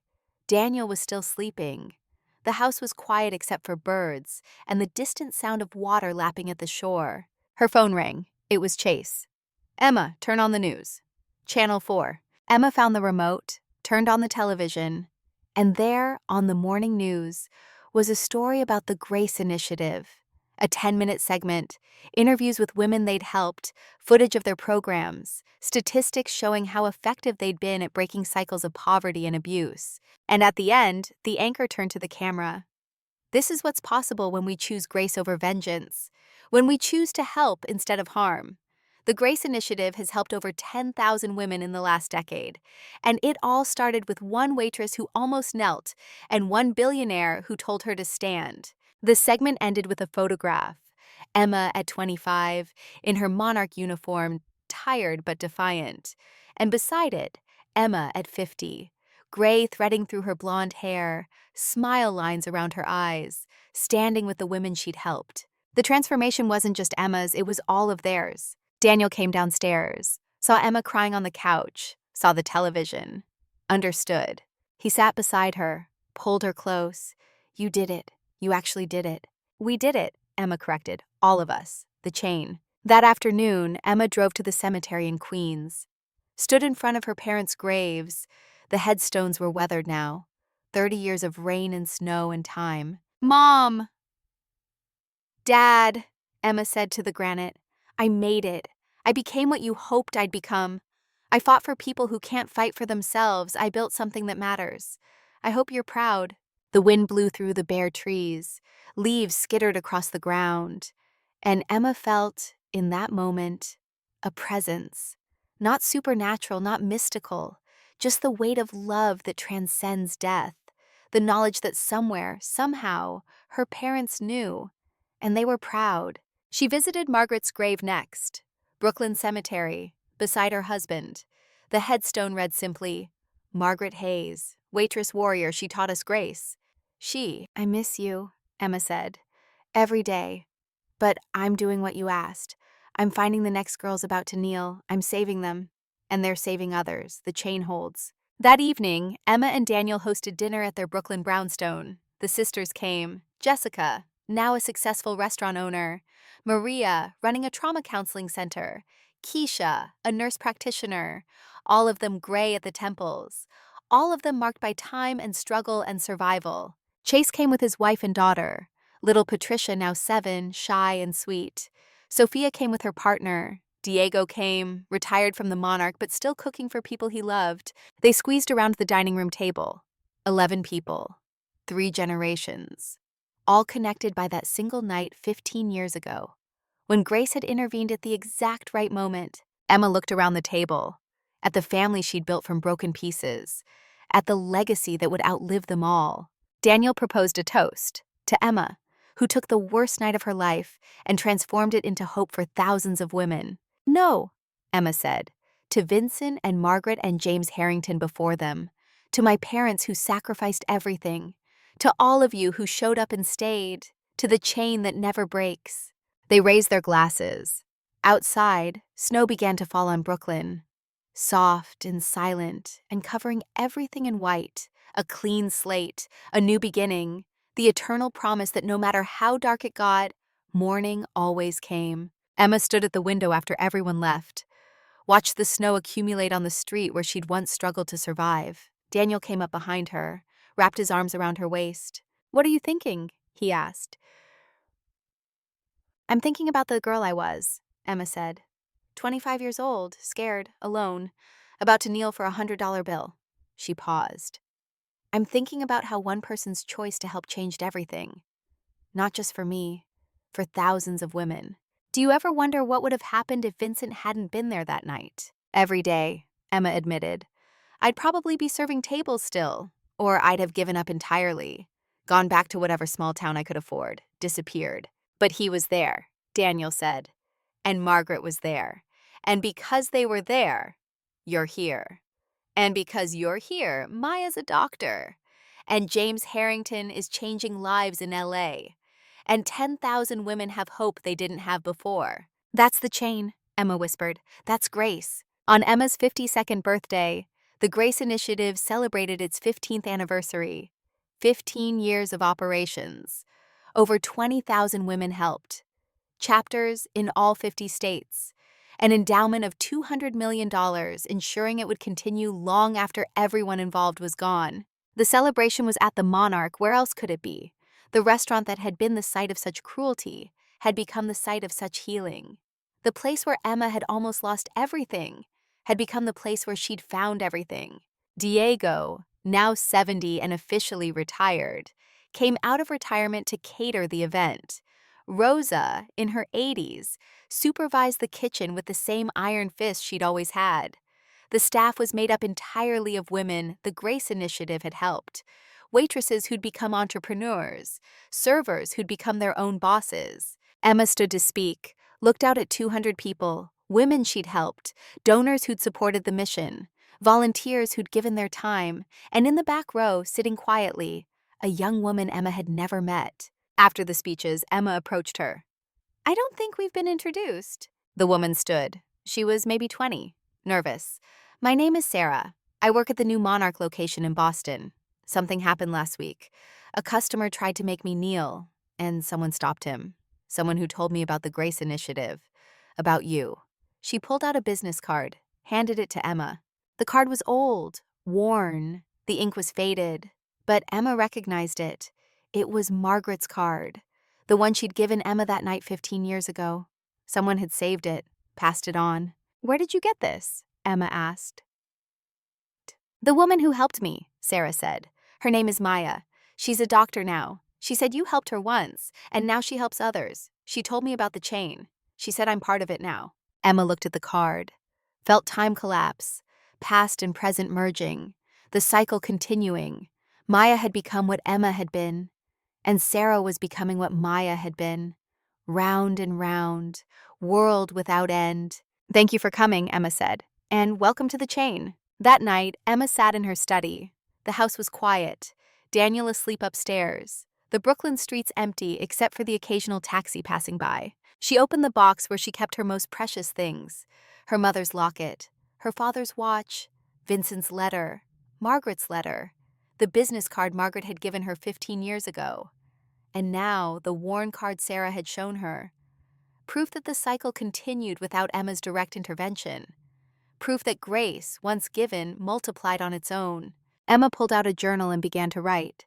A letter to her daughters, to the women of the Grace Initiative, to everyone who would carry the chain forward after she was gone. She wrote, "To whoever finds this, I'm writing this to tell you about the chain, about grace, about how one person's choice to help instead of harm can ripple through time and change everything. I was nobody, a waitress about to kneel for $100 bill. And then someone saw me. Someone valued me. Someone gave me a chance I didn't deserve and hadn't earned. That gift didn't just change my life. It changed thousands of lives." But here's the secret. Grace isn't magic, it's not special, it's just the choice to see humanity in everyone, to help when it would be easier to walk away, to stand up when everyone else is sitting down. You can do this. Anyone can do this. You don't need money or power or connections. You just need the willingness to see people who are invisible, to help people who are helpless, to offer second chances even when they're not deserved. Because nobody deserves grace. That's the whole point. You give it anyway. If you're reading this, you're part of the chain now. Someone helped you. Now you help someone else. And they'll help someone else. And on, forever. Kneel for no one, stand for everyone, and pass it forward. With love, Emma Carson. She sealed the letter in an envelope, put it in the box with the other treasures. Someday her daughters would find it. Someday women she'd never meet would read it. And the chain would hold. Emma turned off the light and climbed the stairs, slipped into bed beside Daniel. He stirred, pulled her close. "I love you," he murmured, half asleep. "I love you too," Emma said. And in the darkness, she thought about the girl she'd been, the woman she'd become, the legacy she'd built from the broken pieces of that one terrible night. She thought about Vincent and Margaret and James Harrington and her parents and all the people who'd believed in her when she couldn't believe in herself. She thought about the chain, unbroken, eternal, grace flowing like a river that never ran dry. And she slept peacefully, knowing that even after she was gone, the work would continue, the cycle would persist, the chain would hold. Because grace, once given, becomes its own force, its own river, its own unbreakable chain connecting broken people across time and space until somehow, impossibly, everyone is made a little more whole. In the morning, Emma would wake up and help another woman, and that woman would help another, and on, forever. But for now, she slept and dreamed of flying, of rising above the city, of seeing the whole beautiful pattern spread out below like a web of light connecting everyone who'd ever chosen kindness over cruelty, help over harm, grace over vengeance. The cycle of grace continued, as it had for 70 years, as it would for 70 more. World without end. Amen.